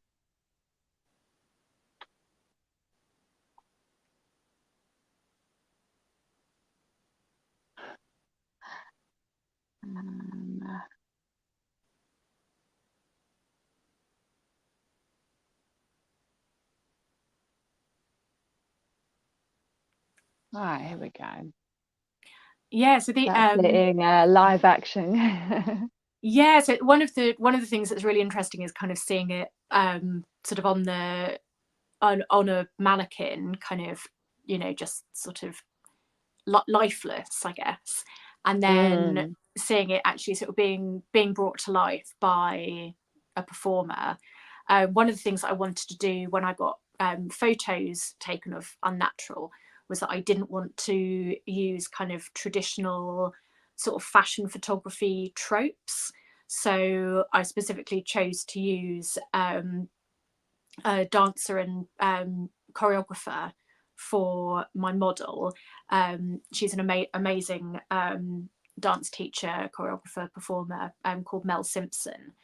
And I also used a friend who's a photographer. He does sort of portrait photography, but he also does photography of sort of street. He does a kind of London street photography and things, kind of looking at sort of really interesting angles of kind of buildings. He has like one of those 360-degree cameras, so he does a lot of things with that.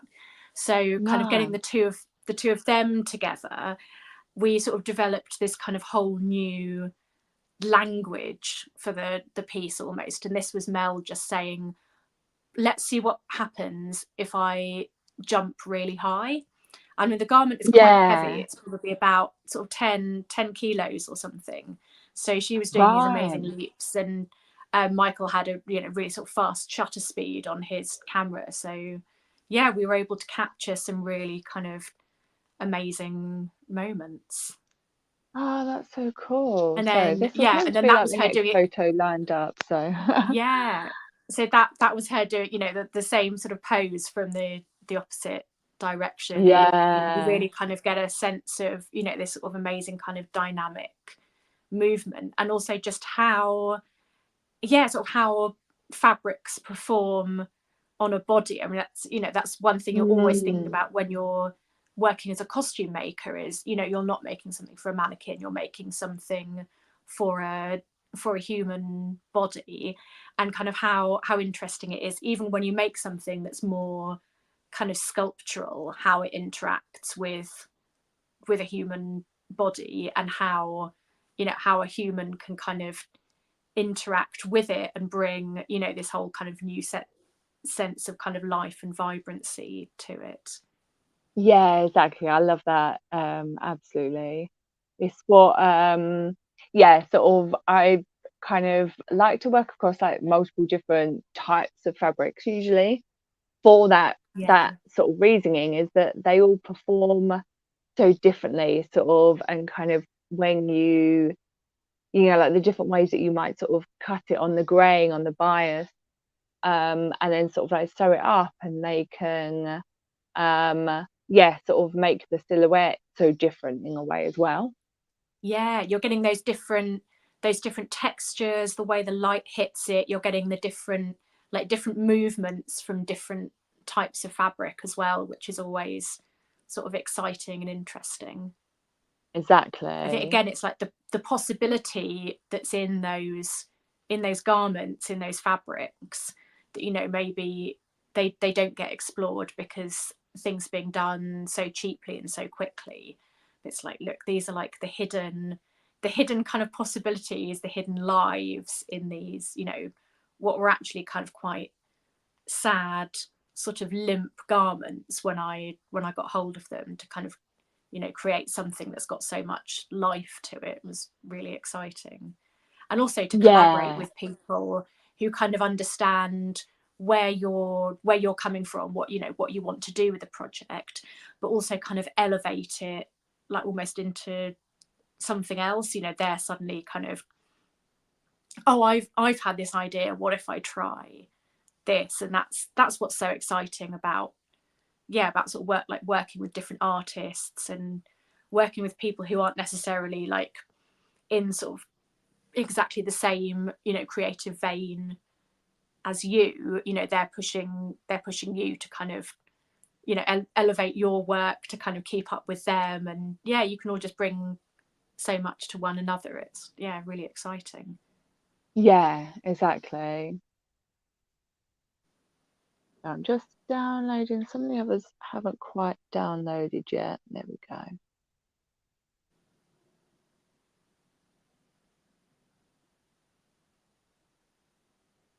Oh no.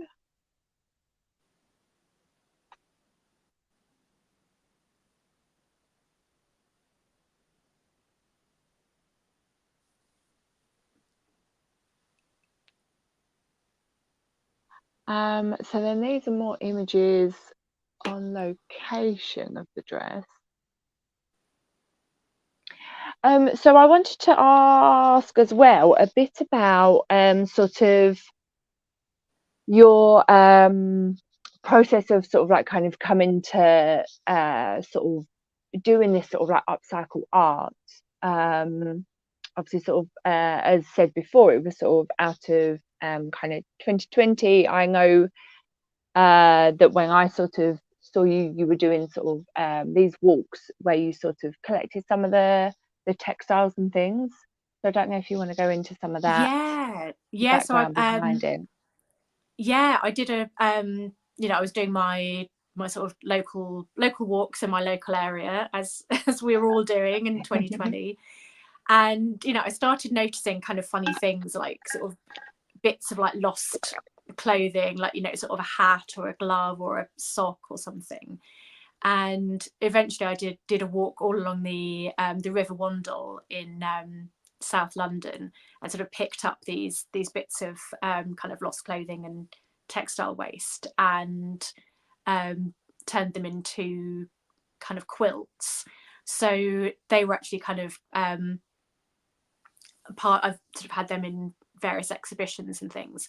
I think I completely forgot to put photos of them in the photos I sent you. I'm sorry, but yeah, if you want to have a look at them, they're over on my Instagram. So yeah, you can sort of pop over and have a look at them over there.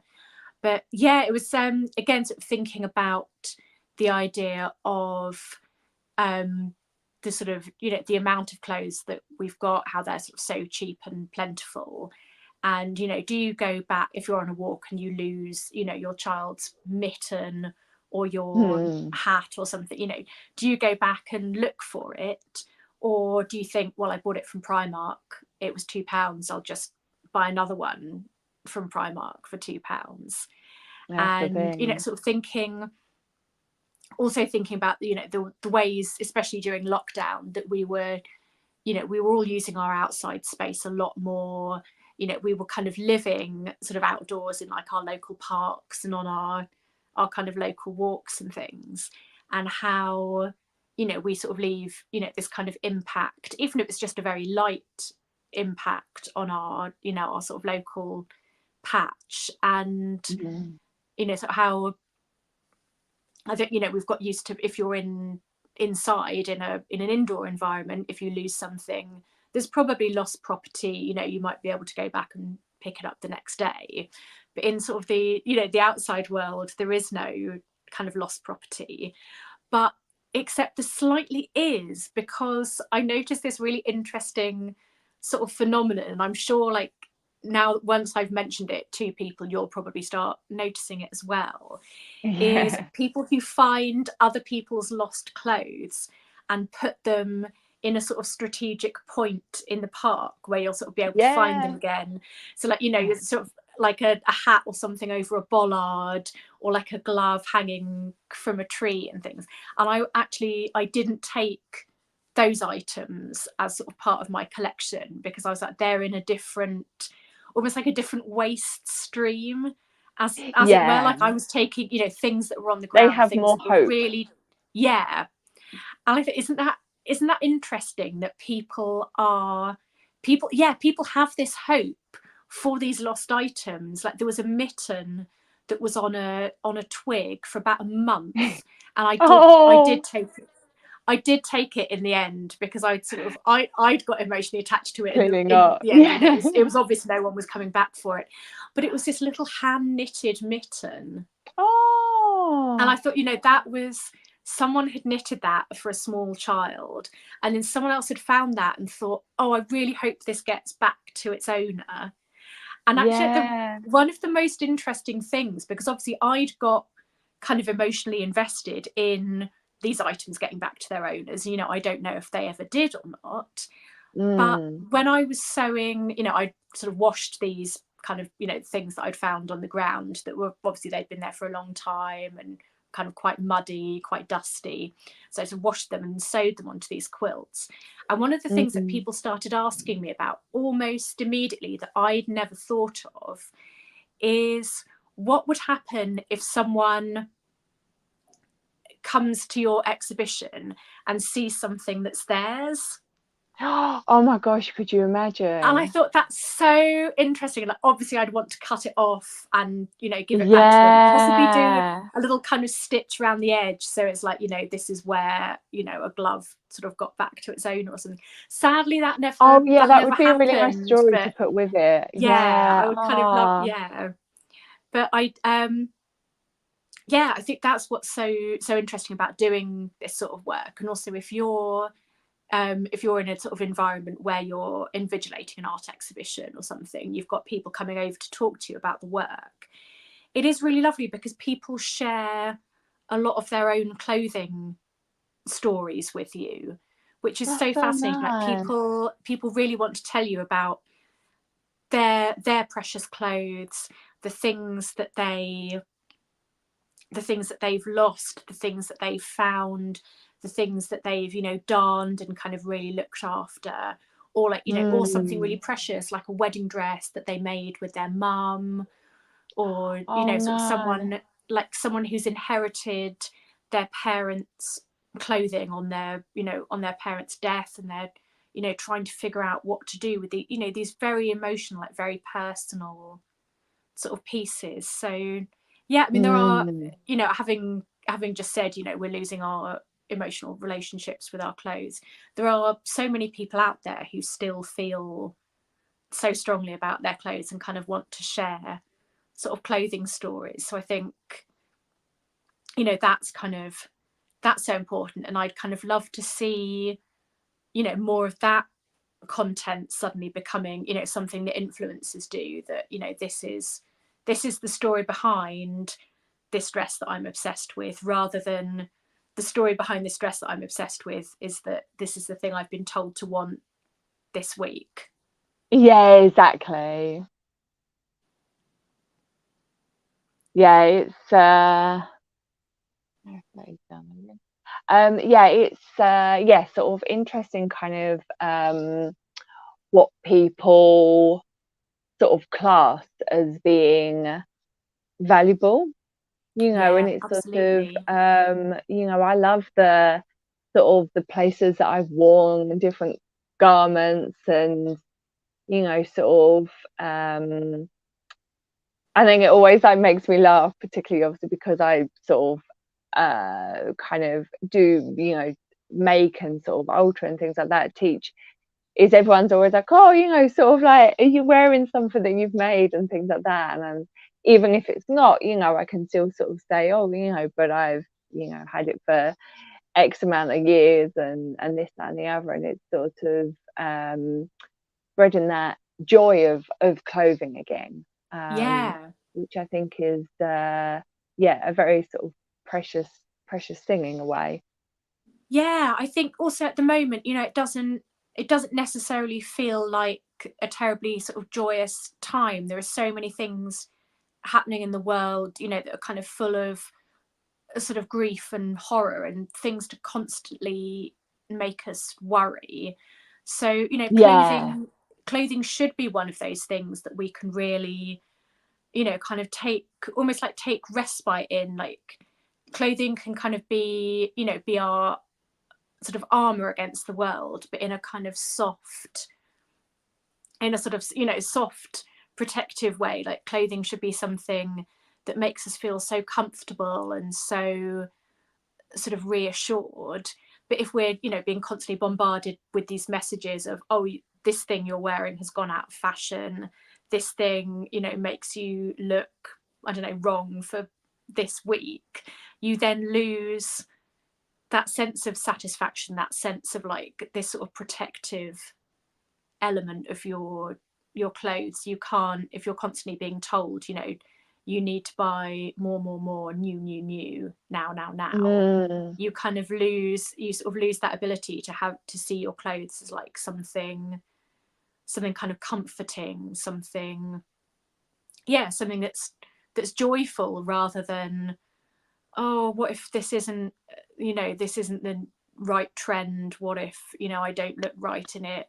What if, you know, this trend is past and now everyone's going to think that I'm embarrassing? Oh, no, just no, embrace the things that you want to embrace, that, you know, that give you joy. Be different. Absolutely. I think that's one of the things that seems to be missing so much from kind of fashion now, is like, when you think about you know, sort of things like the kind of the club scene in the 80s, or like, you know, Vivienne Westwood kind of running up a dress, you know, she'd buy her sort of meter of fabric on the way home, run up a dress, and do it and for then that sort of night. head out in the evening, was this real kind of like DIY sort of aesthetic. What you're wearing might be really weird, it might be really stupid, it might be, you know, really silly, it might not be the most practical, but you're wearing it because you're like, yeah, this is rad, this is, you know, I look brilliant. Made it. I'm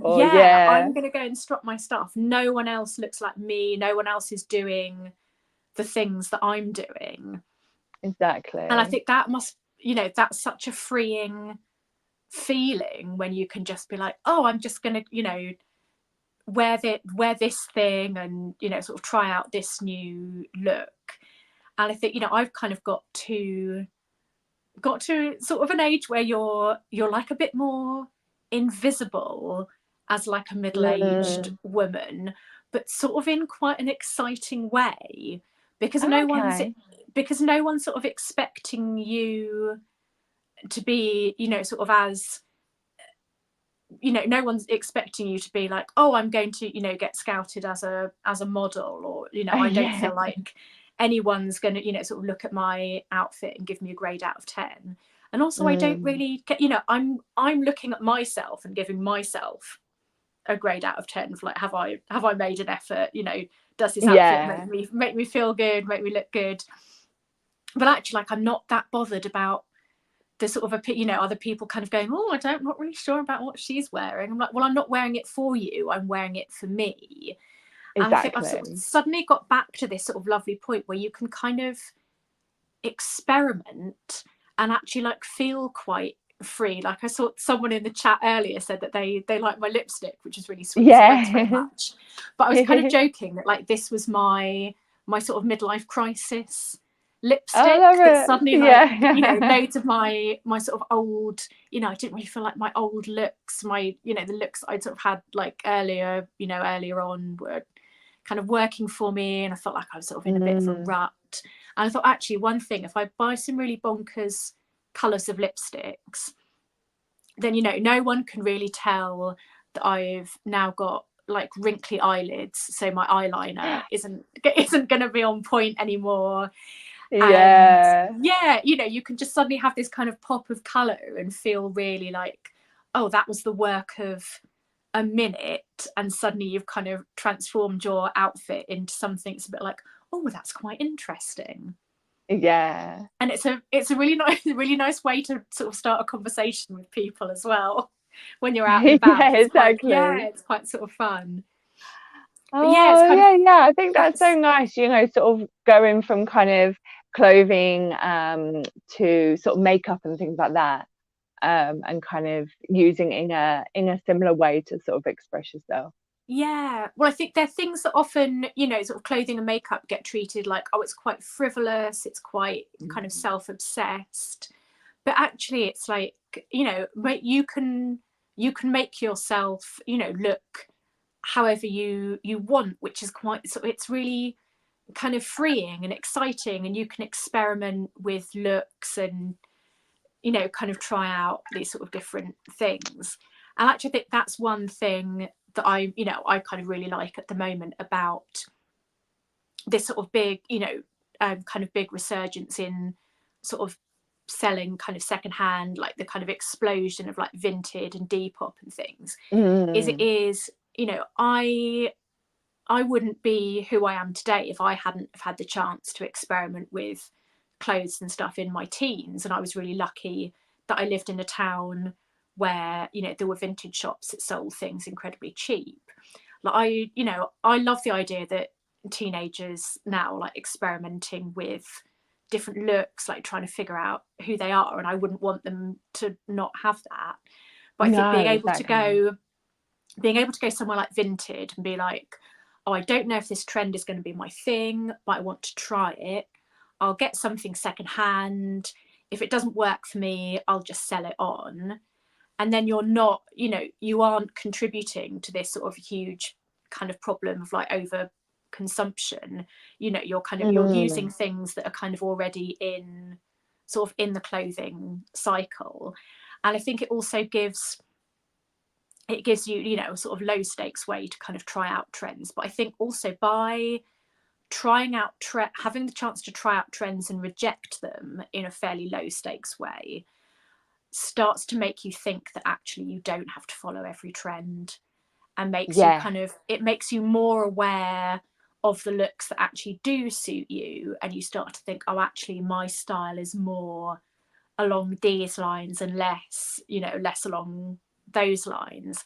And then you can start to kind of shop in a sort of in a smarter way for you, and, you know, make sort of better investments in clothes. So I think, yeah, I'm, you know, I'm really glad that, you know, there is this sort of this market in sort of secondhand fast fashion, or kind of like peer-to-peer Yeah, sales, yeah, that's because sort of yeah, on a different level to sort of the charity shops and things like that, where it's sort of, yeah, people just like you say, yeah, selling peer to peer, and sort of it kind of creating its own kind of ecosystem in a way, you know. It's sort of, you don't need, you know, sort of like the overproduction, because it's just sort of clothing going round and round to different yeah. I mean, I'm wearers. sure you know, I've seen sort of statistics kind of recently, you know, that sort of say something along the lines of, you know, there's enough clothing on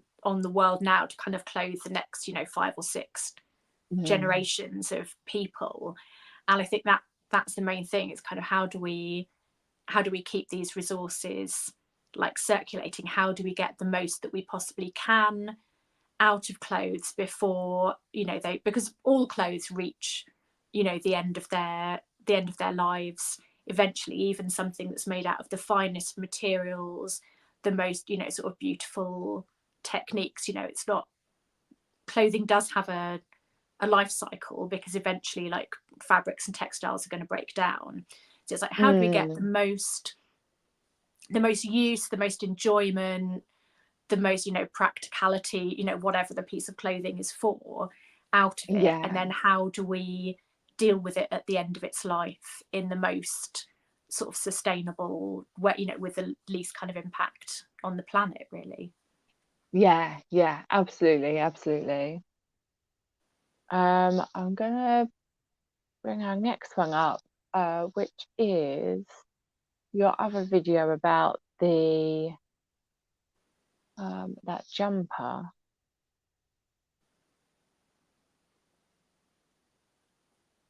Just there isn't sound with this one, so Oh right. Oh okay, then that's yeah, you're fine. that's no problem. Oh, um, that. So this was sort of yeah, sort of a collection. Again, with these ones were all from charity shop finds.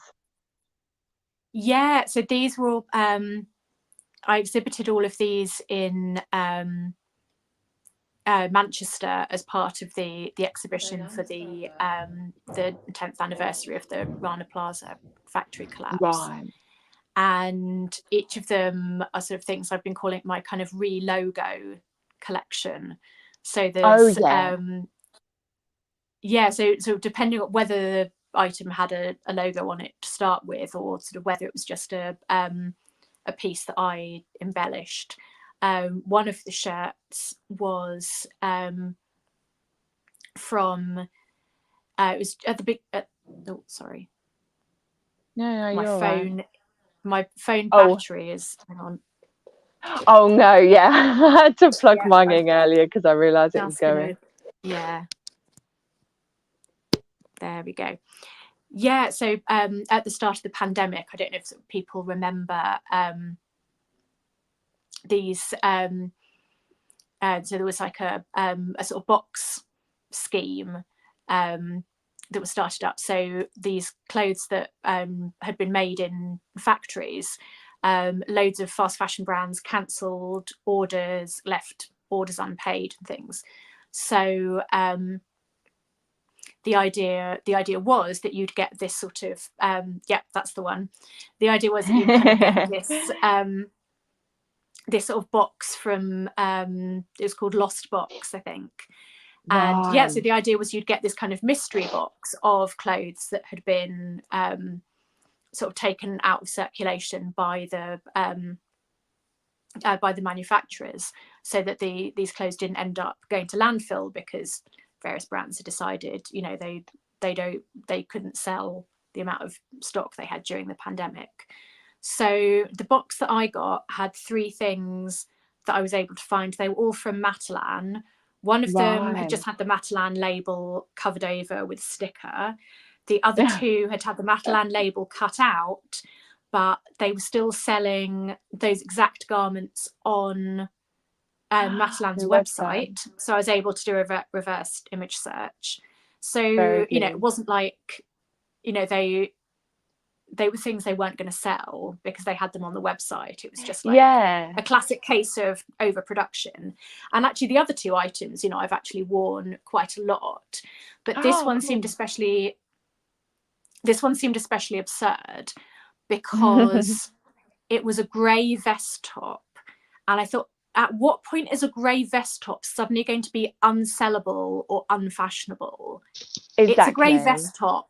It's an ongoing, like, you know, sort of fashion staple. Like, everyone's got a grey vest top.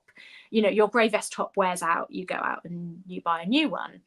Yeah. And it wasn't so much, you know, I thought the concept was very sweet. It was very well intentioned. And, you know, this company were trying to do the best they could to keep things out of landfill.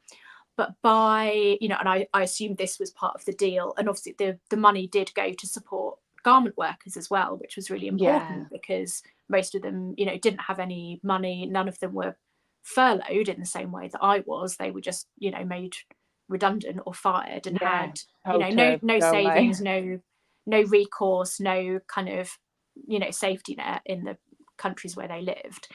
So you know, I think like what Lost Box were trying to do was really important, but it was obviously part of the deal that they struck with the brands was that they took out the brand labels. And it really aggravated me that the brands got kind of let off the hook for their, you know, what I essentially considered were quite kind of predatory practices. You know, they were really hanging these garment manufacturers out to dry, taking absolutely no responsibility for the clothes that they'd ordered, you know, that they weren't paying for.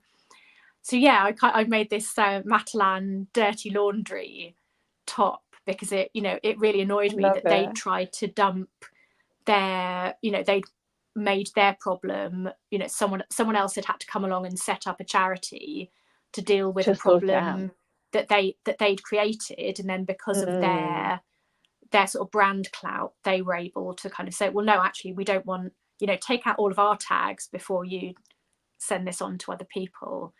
So yeah, it's kind of, it's interesting to sort of think about, you know, how, again, sort of how these sort of great big systems work, and actually how little, it was sort of to look at like how little responsibility these brands actually take. So, you know, they're not taking responsibility for their garment workers because they say, oh, we don't own the factories, we can't, you know, we can't say what's going on there, we don't know, we never knew that people were being treated badly. You know, we thought that our rock bottom price offer would somehow result in them getting paid a living wage. Exactly. And then obviously, you know, they don't take any responsibility for their garments that aren't designed to last being worn out and kind of getting thrown away. So I think there's kind of there does seem to be a real appetite for like extended producer responsibility. So that's for the makers of fast fashion to have a responsibility for the clothes they make after, you know, so rather than putting all the responsibility on the consumer to figure out what to do with these items, it's, you know, if the manufacturers are going to overproduce and encourage overconsumption, then they need to have a role in, you know, what happens to the garment at the end of its sort of wearable life. Absolutely. And I like what you've put on the top. So it says Matalang dirty laundry, instructions for greenwashing, cancel orders during a global pandemic, leaving garment workers destitute. Wait for lost stock to buy your unwanted garments and sell them on. Sell the same clothes on your website without acknowledgement that your actions have harmed garment workers. I think that speaks volumes. I was saying lost box and it's actually lost stock. Sorry, I misremembered. Oh no, that's all right. I hadn't actually heard that you said something different. But yeah, I think that is absolutely kind of spot on with what is said with that. And the funny thing, actually, just sort of looking at thinking about lost stock, is that one of the garments that ended up in Unnatural was actually had a lost stock label in it that I found in a charity shop. So although it kind of broke my charity shopping rule in that it didn't have it wasn't brand new with tags, but I thought it was so interesting that you know, this was 2023, so it had lived, you know, for three years. Someone had enjoyed that lost stock top until it, you know, it sort of eventually found its way to a charity shop. So I thought, you know, it is nice to see that it, you know, and the other two items that I got from lost stock I still wear quite a bit. They're, you know, they're actually good. Like nice sort of comfortable like little summery cotton tops. So nice. So I didn't end up getting anything from it, but it's crazy because until you've said about it out, I totally actually forgot about that scheme. It was a big thing. I remember it being such a big thing. Because you know, there was a whole obviously conversation around, you know, these factories having made all these clothes, and the fashion brands just being like, you know, we're not even paying for them or nothing, you know. I think a lot of people shocking. I think a lot of people also not realizing that some of the manufacturers in Bangladesh or Indonesia or wherever, they actually have to pay for the fabrics up front. So they've laid down a lot of money buying these sort of huge, you know, bolts and bolts and bolts of fabrics, and then, you know, the time that, you know, the their workers take to make things, you know, the money spent on wages, on electricity bills, you know, all these other things. And then at the end of that process, the brand, you know, owes them for, you know, 10,000 grey vest tops, for instance, and suddenly says, oh no, we don't want to pay for that. And so they're not just not paying for the garment workers, they're not just not paying the electricity bills, they're also not paying for these huge quantities of fabrics that have been bought. So these, you know, these factories really do end up out of pocket, and they really are, you know, the factories are working hand to mouth, and the only way they're getting the business from the fast fashion brands is the fast fashion brands are saying, can you give us a lower price? Can you give us a lower price? If you don't give us a lower price, we'll go somewhere else. So, you know, it's almost like out of desperation, they're trying to get work to their workers, but actually it's, you know, they're trapped in this kind of downward spiral of like lower and lower prices. So, you know, no one wins. But then if the factory didn't take that job, then, you know, they think, well, we might never get work from Boohoo again, which would mean, you know, loads of people might be out of work if, you know, if they'd been a big sort of, you know, they'd had a big contract with that factory, and suddenly they were saying, oh, if you can't do it cheaper, we'll go elsewhere. Well, the factory's going to panic and think, well, who else, you know, if we're too expensive for Boohoo, who else is going to use us? So it's really, there's kind of a lot of factors issues in to it that people don't realize, and it's sort of which is why I think kind of sort of doing sort of the work that you're doing brings it sort of to a different level, you know, that it isn't just people moaning about fashion, it's people moaning about, you know, sort of the pile of waste and kind of, you know, it being kind of, you know, like dumped on someone else's door, you know, because I kind of think about that with sort of you having it in that gallery, you know, it's such an unusual object to have amongst paintings, that, you know, it's almost sort of representing that in its own way of sort of, well, you know, sort of these garments have gone, you know, sort of halfway around the world, to then be sort of made into something very different, to then be placed in a situation where it otherwise wouldn't be found, you know, and I sort of see that actually looking back sort of as kind of these like piles of clothes that you kind of see in like Ghana and such, in that, you know, that sort of changes like the landscape there so much. I think it's, which actually I hadn't thought about that with your stuff, but it's kind of sort of as we're talking, I'm just like, that's unexpectedly sort of makes that I think it's kind of sort of crossover. I think also in a especially like in a fine art environment, people are coming to things kind of very curious, like they're expecting to kind of find a story or a deeper meaning, you know, in a painting or something. So they're kind of already primed to be in that mindset. So, you know, they're kind of looking for sort of meaning in works of art, or kind of, you know, interesting sort of aesthetics and stuff. So I think if you can kind of, you know, when you can get messages across to people when they're kind of open and like receptive in that way, and you don't have to sort of yell at them and go, oh, everything about the fashion industry is terrible and you're terrible because you want to wear nice clothes or something. You know, you're bringing your sort of activism to people when they're in a good mood, which is always kind of a good way to kind of catch people. And, you know, they're up for like discovering something new, and suddenly, you know, they're sort of go, I'm looking closer now and I'm just seeing the labels and understanding that this used to be a fast fashion garment.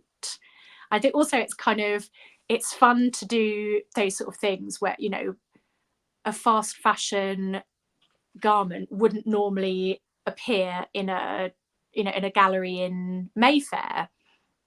No, So it's sort of fun, exactly. yeah, it's kind of fun to make, you know, people kind of rethink, well, what could these garments be? They're not just for, you know, for throwing away. They could also be all of these other sort of possibilities. So this was up in Manchester at Right. the Manchester Fashion Movement shop kiosk, which used to be Ah, in Salford Quays shopping centre. Unfortunately, they had to leave the premises because it was just like a sort of pop-up shop. oh, yeah, But yeah, yeah. so the shop was all showcasing, so it was local brands to the kind of Greater Manchester area. So it was Yeah. yeah, so here's another one of my works in the window. So they had, you know, sort of brand kind of other people who do amazing upcycling. They had vintage. They had a display. So one of the shops that had recently closed down in the shopping centre had a load of mannequins in it, and they had different local artists who'd painted these mannequins as sort of like Yeah. a kind of part of like the fashion revolution kind of theme. So yeah, it was a really kind of lovely sort of creative space to be in for that week, and kind of get more people That's in and so thinking cool. about fashion revolution kind of while they're shopping. And also Yeah. to have those kind of things in a shopping centre, you know, to have something Yeah. in a gallery in Mayfair is great for me because I can say, oh, my work's been in a gallery in Mayfair. But Yeah. having your work in a shop in Salford Quays shopping centre is a completely different thing, because you're interacting with a completely different audience who are maybe coming to your, you know, your exhibition with completely different expectations. Like in the same way, you know, the woman who was going to Primark to buy a hoodie when we were protesting and changed her mind. You know, if someone's kind of out shopping, just kind of window shopping, like, oh, I don't really need anything, but I'm just going to, you know, rifle through these rails.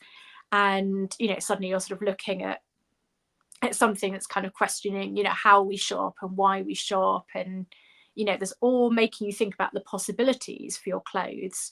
You know, if you go to a shop that's Exactly. full of kind of cool vintage and like sort of amazing like upcycled stuff, you're going to go away thinking, oh, maybe I could get, you know, a cool patch to put on my jacket, or, you know, kind of get someone to fix, you know, the leg on my trousers, or, you know, oh, I'd love to learn that skill and, you know, kind of customize my clothes a bit, make them look cool. And yeah, so you're kind of picking up, you're sort of meeting, I guess one of the sort of main thing about my art is like trying to meet people where they are, especially Yeah. because clothing is such an emotive subject. And also I know it's very much kind of caught up with, you know, how you feel about your body. And as a, you know, I've always been quite a thin person. I'm a sort of traditional size. Like at the moment I'm about, as you know, but sort of somewhere between like size 10, 12. You know, I can go into any shop anywhere and find things to fit me. I can, you know, go through in any charity shop, there'll be a bunch of stuff that fits me. And, you know, I'm not in a position to lecture plus size people about, you know, Yeah. where they should shop, because their experience of shopping is completely different to my experience of shopping. Also, I'm a single person with a steady income, and I can choose to, you know, spend my money on things I want to. So I can think, oh, I'll buy, you know, organic veg, or I'll, you know, kind of really look for like, you know, the best kind of quality, like, you know, sort of basics like underwear and things like that, because I know they'll really last. But at the same time, I'm not in a position to tell you know, a single mum with kids who, you know, they're constantly growing out of their clothes, oh, you shouldn't shop here, you shouldn't be making the decisions that you do, because I don't know her life. You know, it's hard. Yeah. It's hard. You don't want to feel like you're dictating to people what they what they should and shouldn't do. But I think what I'm trying to do is kind of lift the kind of deceptive veil that fast fashion has sort of pulled down, like pretending that fast fashion clothes are an amazing investment and that, you know, they're doing a social good by selling cheap crap. And, you know, kind of helping people to understand that actually, like, dissatisfaction is built into the business model, and you're never going to find that ideal thing that's perfect for you, because no one's made it, because the fashion industry don't care about you, they only care about their bottom line. Yeah. So it's kind of, you know, it's not sort of telling people off, but it's giving them these tools to almost like break free of these kind of fast fashion shackles. So this was outside in Piccadilly Gardens in Manchester, when we read out the names of all the garment workers who died. So this event was actually organised by Sophie Benson, who's a really amazing. She's a sort of sustainable fashion journalist. She's actually written an amazing book about sustainable fashion that has loads of really cool, like, upcycling tutorials and stuff in it, like really, really beautiful. Like, it's a lovely coffee table book, but it's also you know, a book full of kind of actions and like just sort of really like inspiring kind of things, you know, to kind of really get you thinking about the sort of the fashion industry and also like your place in it. Like, I think it's really important that we all feel, you know, kind of not just an emotional attachment to our clothes, but we feel like we're sort of we're not just passive consumers who are buying things, wearing them, going, oh no, I shrunk it, and then throwing it away. It's that we sort of start, you know, we kind of not just like take responsibility, but we kind of advocate for what we want. So we contact brands and say, why are you behaving like this? Why don't you make things in my size? Why don't you, you know, set up better recycling? Why do you overproduce? Why don't you pay garment workers? These sort of things. You know, we're allowed, as consumers, we're allowed to ask questions. You know, we don't just have to kind of buy things and keep our mouths shut. We can sort of actively participate, you know, in the same way that, you know, you're allowed to you're allowed to write to your MP or go to an MP surgery and kind of say, I'm fed up with the bins in my area or something. You're also allowed to say to Primark, I'm fed up with the way that you do business. I think you should change. And if, you know, Primark are suddenly getting hundreds or thousands of customers saying, I'm fed up with the way you do business, I think you should change, and, you know, possibly kind of seeing like a drop off in sales, then, you know, that's kind of how we make change happen, really. I mean, I think also it needs legislation, because I don't think any of these brands are keen to change on their own when they're raking in sort of all this money. But I think we sort of have to we kind of have to force the change that we want to see, because they're certainly not going to do it. No, 100%. And but it's about sort of not just going on this thing of it, sort of so that like you have to feel like such a sort of kind of individual sort of single person doing these things, that you can sort of and that like sort of you have to make changes to your own lifestyle to make the change, that it's sort of, you know, going to the people and literally telling them what's what with kind of where you're thinking with it as well. I think that's also the good thing about Fashion Revolution, is that they have this toolkit already on their website. So with kind of pre-written, so if you're the kind of person who's like, oh, I could never write to my MP because I wouldn't know what to say, I could never write to a brand because I wouldn't know what to say, they've actually got these kind of templates that you can send. You know, you can tweak them if you want, or you can just send them kind of as they are.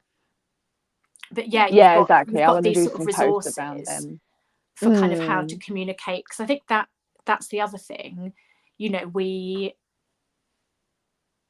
we're kind of, it's almost like these brands kind of want us to see them as these sort of unassailable kind of monoliths. You know, yeah, we're never, you know, the CEO on his super yacht is never going to see the letter that we've written. But if, you know, headquarters are constantly like getting emails like, oh God, it's Fashion Revolution week again, here we go, we've got all these emails coming in, you know, it must make an impact on people, you know, even if it's like someone who's just like, oh God, I've got to sit here and delete all these bloody emails. Emails, yeah, exactly. You know, at some point, in the same way that, you know, it sort of slowly percolated down to me that actually, you know, I'm part of a garment making system, and I'm being treated very differently to other people who are in a garment making system. You know, it starts to percolate down, and you start to think, actually, I'm, you know, is this the right job for me? Should I be here? Are my talents and time better used elsewhere? Like my sister used to work in fashion as a buyer, and she worked in a couple of sort of like quite high-end kind of high street places like Jaeger and Principles. And then after she, because, you know, fashion had been kind of quite a tumultuous industry for, you know, sort of a couple of decades now. You know, she got made redundant a couple of times. Principles folded. Jaeger went into administration for a bit, and she ended up with a sort of fast fashion brand.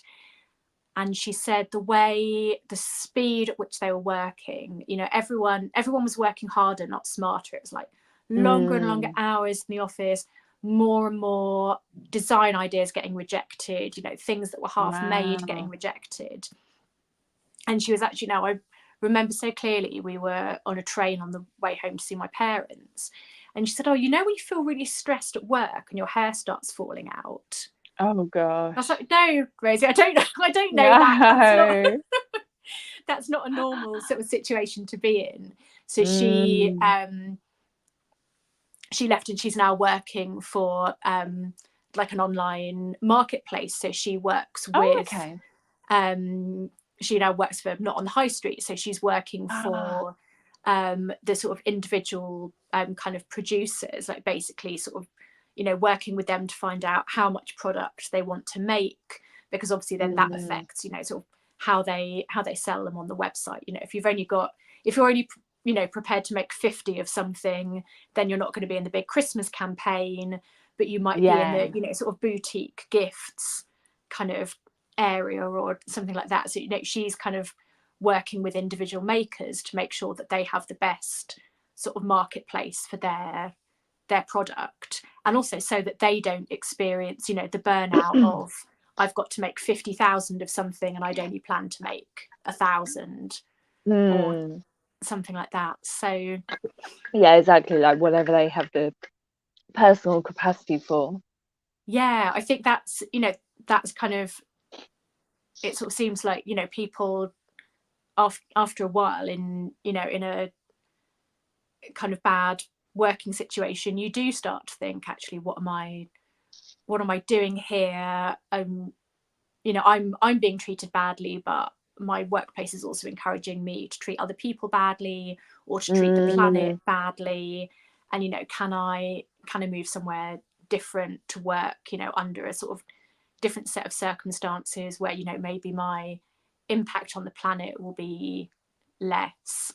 And I think, you know, a lot of people sort of now, probably like since the pandemic as well, where, you know, we've all kind of had, you know, this sort of huge kind of life-changing event happen, and you do start to think, you know, what are the things that are really important to me? What are the things that I miss when my life is restricted in a certain way? And I think probably, you know, one of the things that a lot of people work, you know, you're not thinking, oh, I wish I could spend more time at work exploiting people, you know. Thinking, oh God, I wish I could spend more time with my nan. Exactly. So, yeah, you know, I mean, I've always been kind of an idealist. I think, you know, sometimes to my sort of detriment, because I get quite upset when I'm like, why do people want to do these horrible things? Why don't people want to do nice things? But I think, you know, Yeah.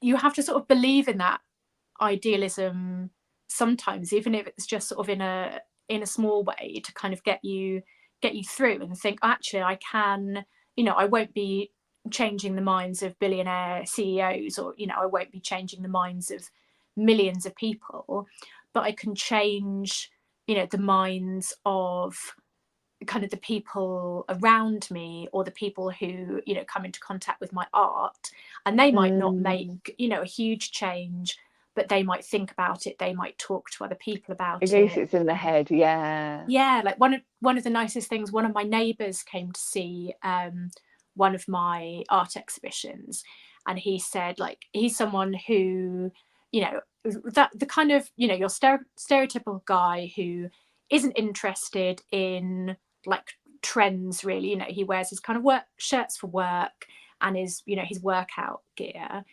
And he said, you know, I actually wrote to a brand that I buy a lot of clothes from, because, you know, I saw in the paper that they'd done sort of something unethical, and he was like, oh, I found that really unacceptable, and I thought, you know, I've got all these clothes from this brand, I'll, you know, write to them and say, I don't want to buy from you anymore unless you know, change this thing that you're doing. And I thought that's so good that people, you know, people who aren't kind of constantly in this sustainability mindset, like the messaging is getting through. They'll see, you know, an article in the paper or online or something about, you know, problems with the industry, and think, oh, I am actually connected to this in some way. So, you know, I'll use my voice and, you know, write to them in the same way that you'd complain, you know, if you bought something from the supermarket that was, you know, super dodgy and gross, you'd be like, oh, this isn't an acceptable level of service. You know, if you buy clothes that fall apart after 2 wears, most of us would never, you know, we'd never think of complaining. You think, oh, well, that's what fast fashion is, and you put it in the bin. Whereas, you know, in the past, you would have been writing, you know, dear sir, I am writing to complain about the terrible quality. You know, you'd be writing to, you know, you and yours, or what was there was a Terry Wogan sort of consumer program, and it feels like, you know, we're allowed to be more demanding. We shouldn't just have to settle for, you know, the poor quality clothes that fast fashion brands think, you know, out of the goodness of our hearts, we're selling you this for rock bottom prices.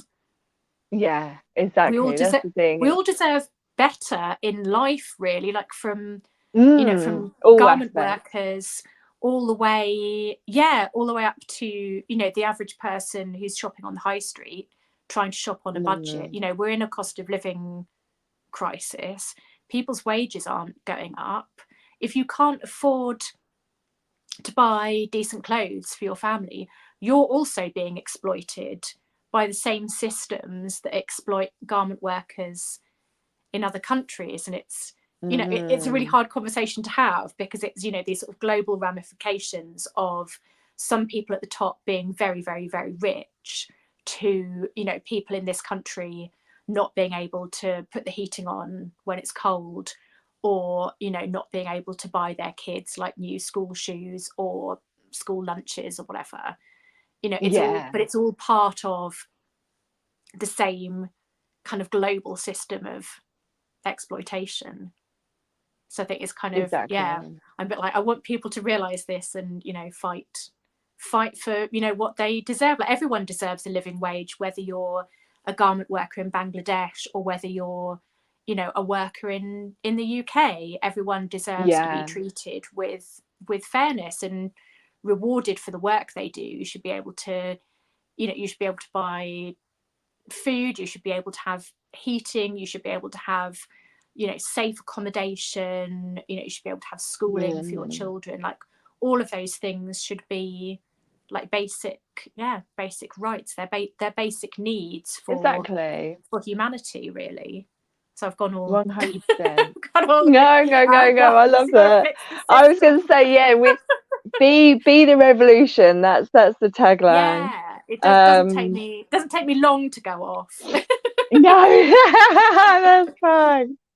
I wanted to bring up Marcus sent a comment earlier saying I like to match their aesthetic of music in with their sort of what they wear, but that they have no fashion sense. And but you know, sort of that's the thing. A lot of people put it, oh yeah, I don't know what fashion is. I don't do, you know, sort of trends. I'm not on trend. But it isn't about that. You're wearing clothes, and those clothes, you know, you feel good in those clothes.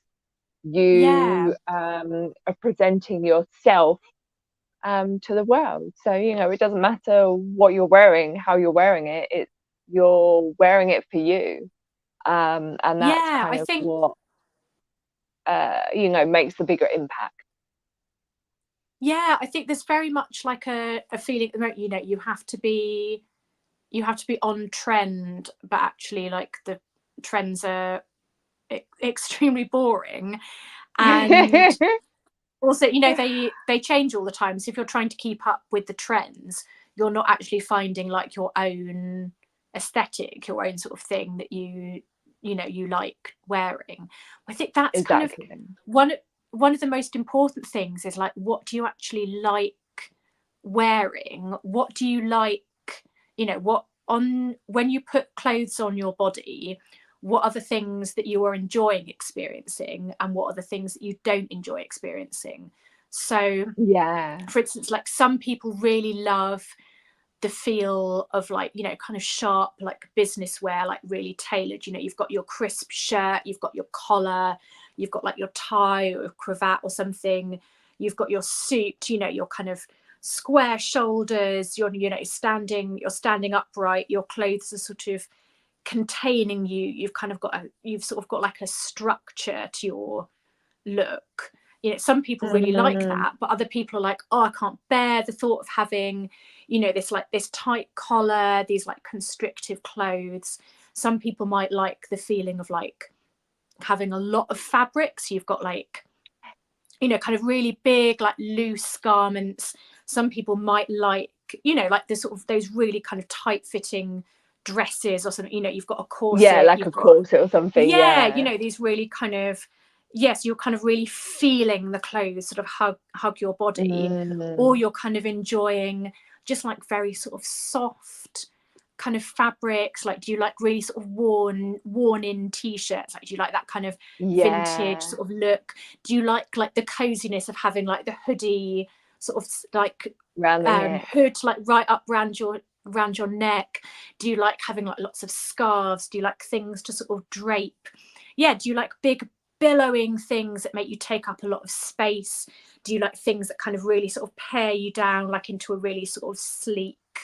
I think also like you can think about, you know, what your sense of style is in kind of other ways as well. Like what sort of things do you have like around your home? Like, is your home kind of full of like little knickknacks, or is it all very sort of pared back? Do you love having things like, you know, if you've got a record collection, are they all sort of out on display? You know, do you have like alphabetical order and all that?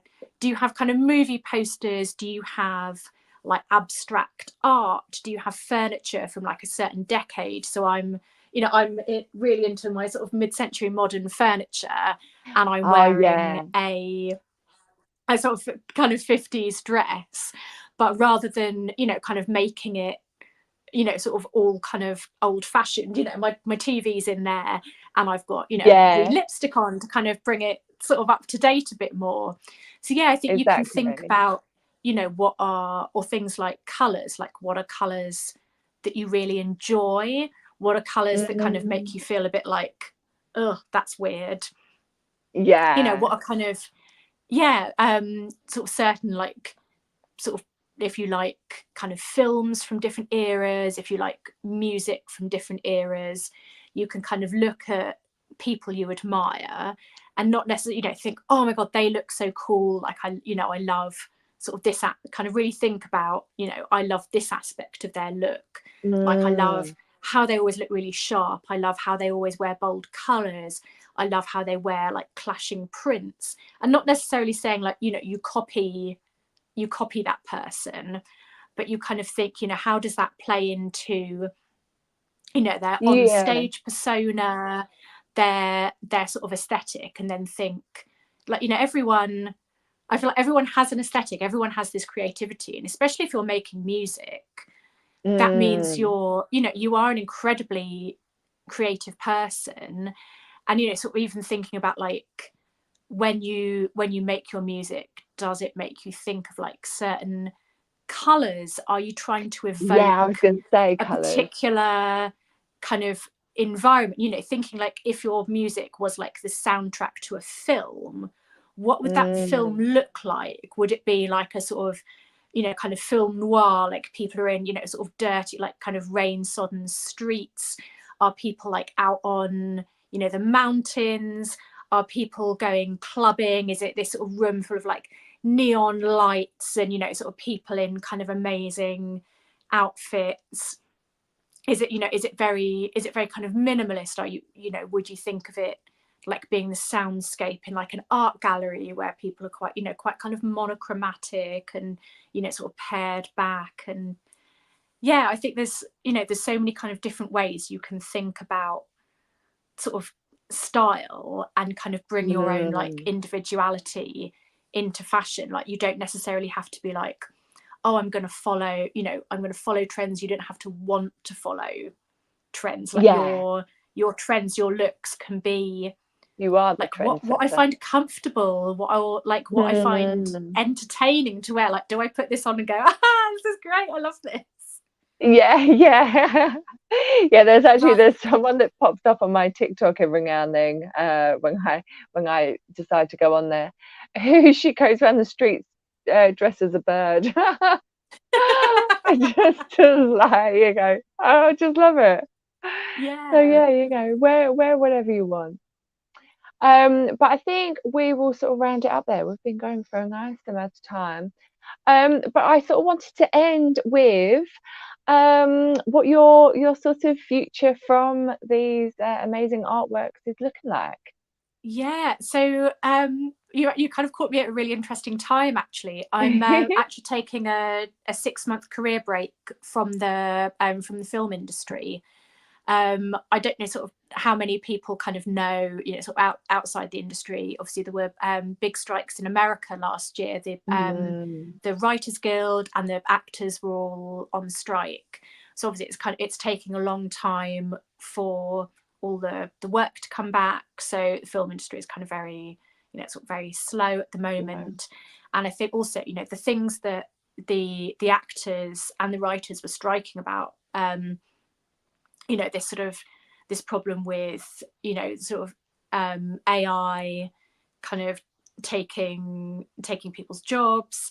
And, you know, if you're using AI, you're not coming up with brand new ideas. You're essentially, you know, you're just going to be regurgitating, you know, the sort of same, because you can only feed the AI the things that already exist, and then they you know, they turn it into something that is probably rubbish, as we've seen in the Willy Wonka's chocolate experience in Glasgow, if anyone saw. Oh no. So that apparently that script was all written in AI, and it was just an absolute load of nonsense. Oh my word, honestly. Yeah, so I think, you know, there's a kind of an element where I feel like, you know, the film industry needs to find its creativity again, or, you know, studios need to trust their creatives to make these like beautiful works, you know, all these films that we've kind of grown up with and sort of loved.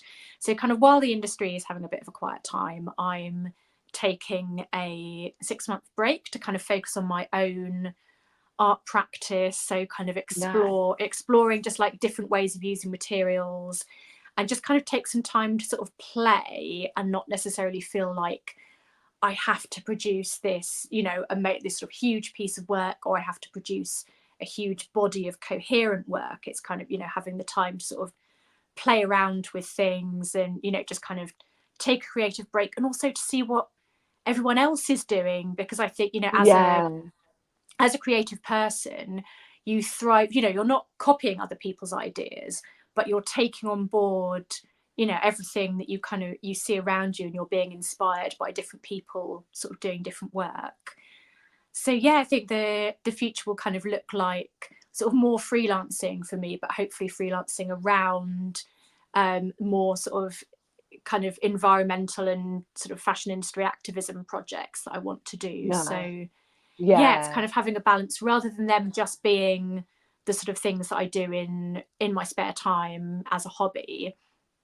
It's more sort of how can I use my kind of day-to-day sort of bread and butter work to basically kind of fund these projects and kind of make them, yeah, just sort of make them like a bigger part of my life, make them sort of more of a core focus and something that I'm kind of currently trying to fit in around everything else, and then having the issue of, you know, I haven't done everything I want to do, I'm tired, I'm burning out, that sort of thing. So yeah, I should be having an interesting, I'm calling it my feral woman summer.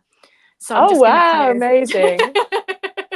run about and try some different projects. I want to try natural dyeing with things like from you know, my kind of local sort of woodlands and things. Yeah, I've got some other projects. I'm rewilding some sort of London souvenir t-shirts and things, so that'll be a thing to look out for soon. So yeah, we'll have to do another one once you've sort of got a few different bits going on, and we can discuss. Absolutely. No, it'd be fun to do some updates. So yeah, it's been so lovely to chat to you this evening. Thanks for asking me so many interesting questions, and sharing your insights as well, because obviously, you know, as someone who's kind of constantly working with people's clothes, like finding out what people want from their clothes as well, I think that's really that's so interesting, really getting that kind of on the ground like knowledge of the sort of the limitations that people are finding with the current fast fashion system, or even the high-end fashion system.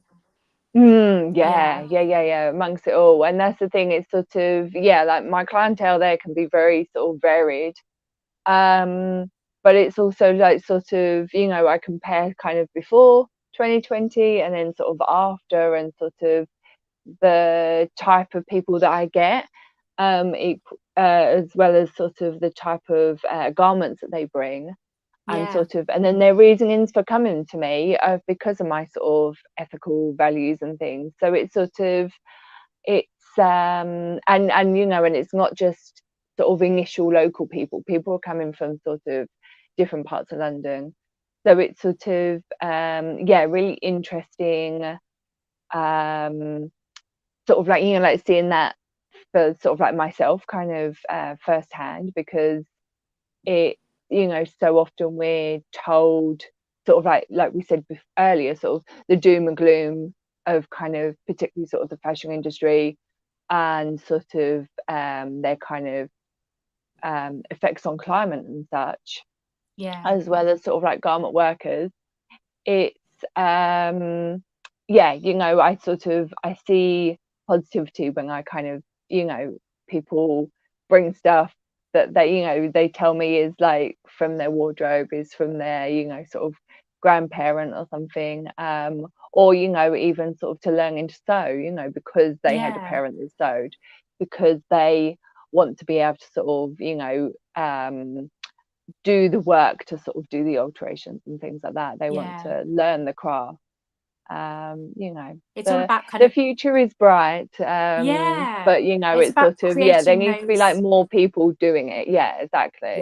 More people but it's sort about of creating those doing that connections and creating those communities as well. And then, you know, no one feels empowered when you think you're the only person doing it, but when you realize, you know, there are so many people everywhere who are doing similar things to you, who are, you know, trying really hard to make a change, I think that then empowers you to feel like you can make greater changes, you can, you know, take bigger strides, you can take bigger steps. And I think it was a really it's a nice kind of positive thing to think about. It's like, but by sort of working together and kind of learning these new skills and developing these new relationships, we're building a new, you know, a different fashion movement, really. Exactly. And there's, you know, there's been quite a while where I've been sort of away from, you know, sort of many people within it, because it sort of made me quite jaded personally, that, you know, it was always like sort of the same group of people talking the same sort of stuff, and I was just like, you know, I want to make the change, you know, sort of like do Yeah. the change, rather than just sort of talking about how like other people can do it. So yeah, so it's, you know, it's sort of nice that having like so many years sort of doing that, and then kind of coming into this space, and yeah, and then sort of, you know, reconnecting with people and kind of exploring journeys from there. So Yeah, yeah. definitely. Oh, Yeah. well, it'll be a fun summer, and yeah, sort of maybe we'll kind of plan something in kind of a 2-3 months time, and sort of pick up again. Yeah, no, that would be brilliant. Yeah, it'd be lovely to chat again. Wonderful. Well, thank you Yeah. to everyone that's still watching. Yeah, thank you so And much. those in the replay crew. Yeah, it will be really exciting. And obviously, I've recorded this, so then you can use this however you want to afterwards as well. And yeah, so I will see everyone for the next chat that I do. I don't know if I've definitely got one for next week, but definitely the 15th. We're going to be doing an actual upcycle sort of live stream with someone, I don't know if you know them, Elly, called Danny, and her Instagram name has now gone from my mind.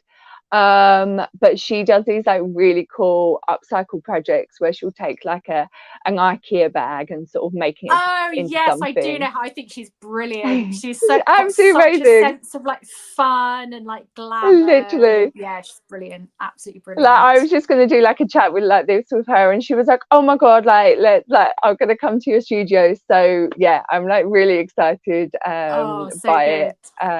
Yeah. Yeah, I think we're going to do something around umbrellas, because I kind of had a project a while back where I was just collecting them because they're just everywhere, you know, broken spoken. Yeah. It will all be there, and I'm like, it's such good material. Yeah, so I was sort of like making some bags from them, but you know, being one of these people that I'm not just going to make stuff and put it out there in hopes that people make it.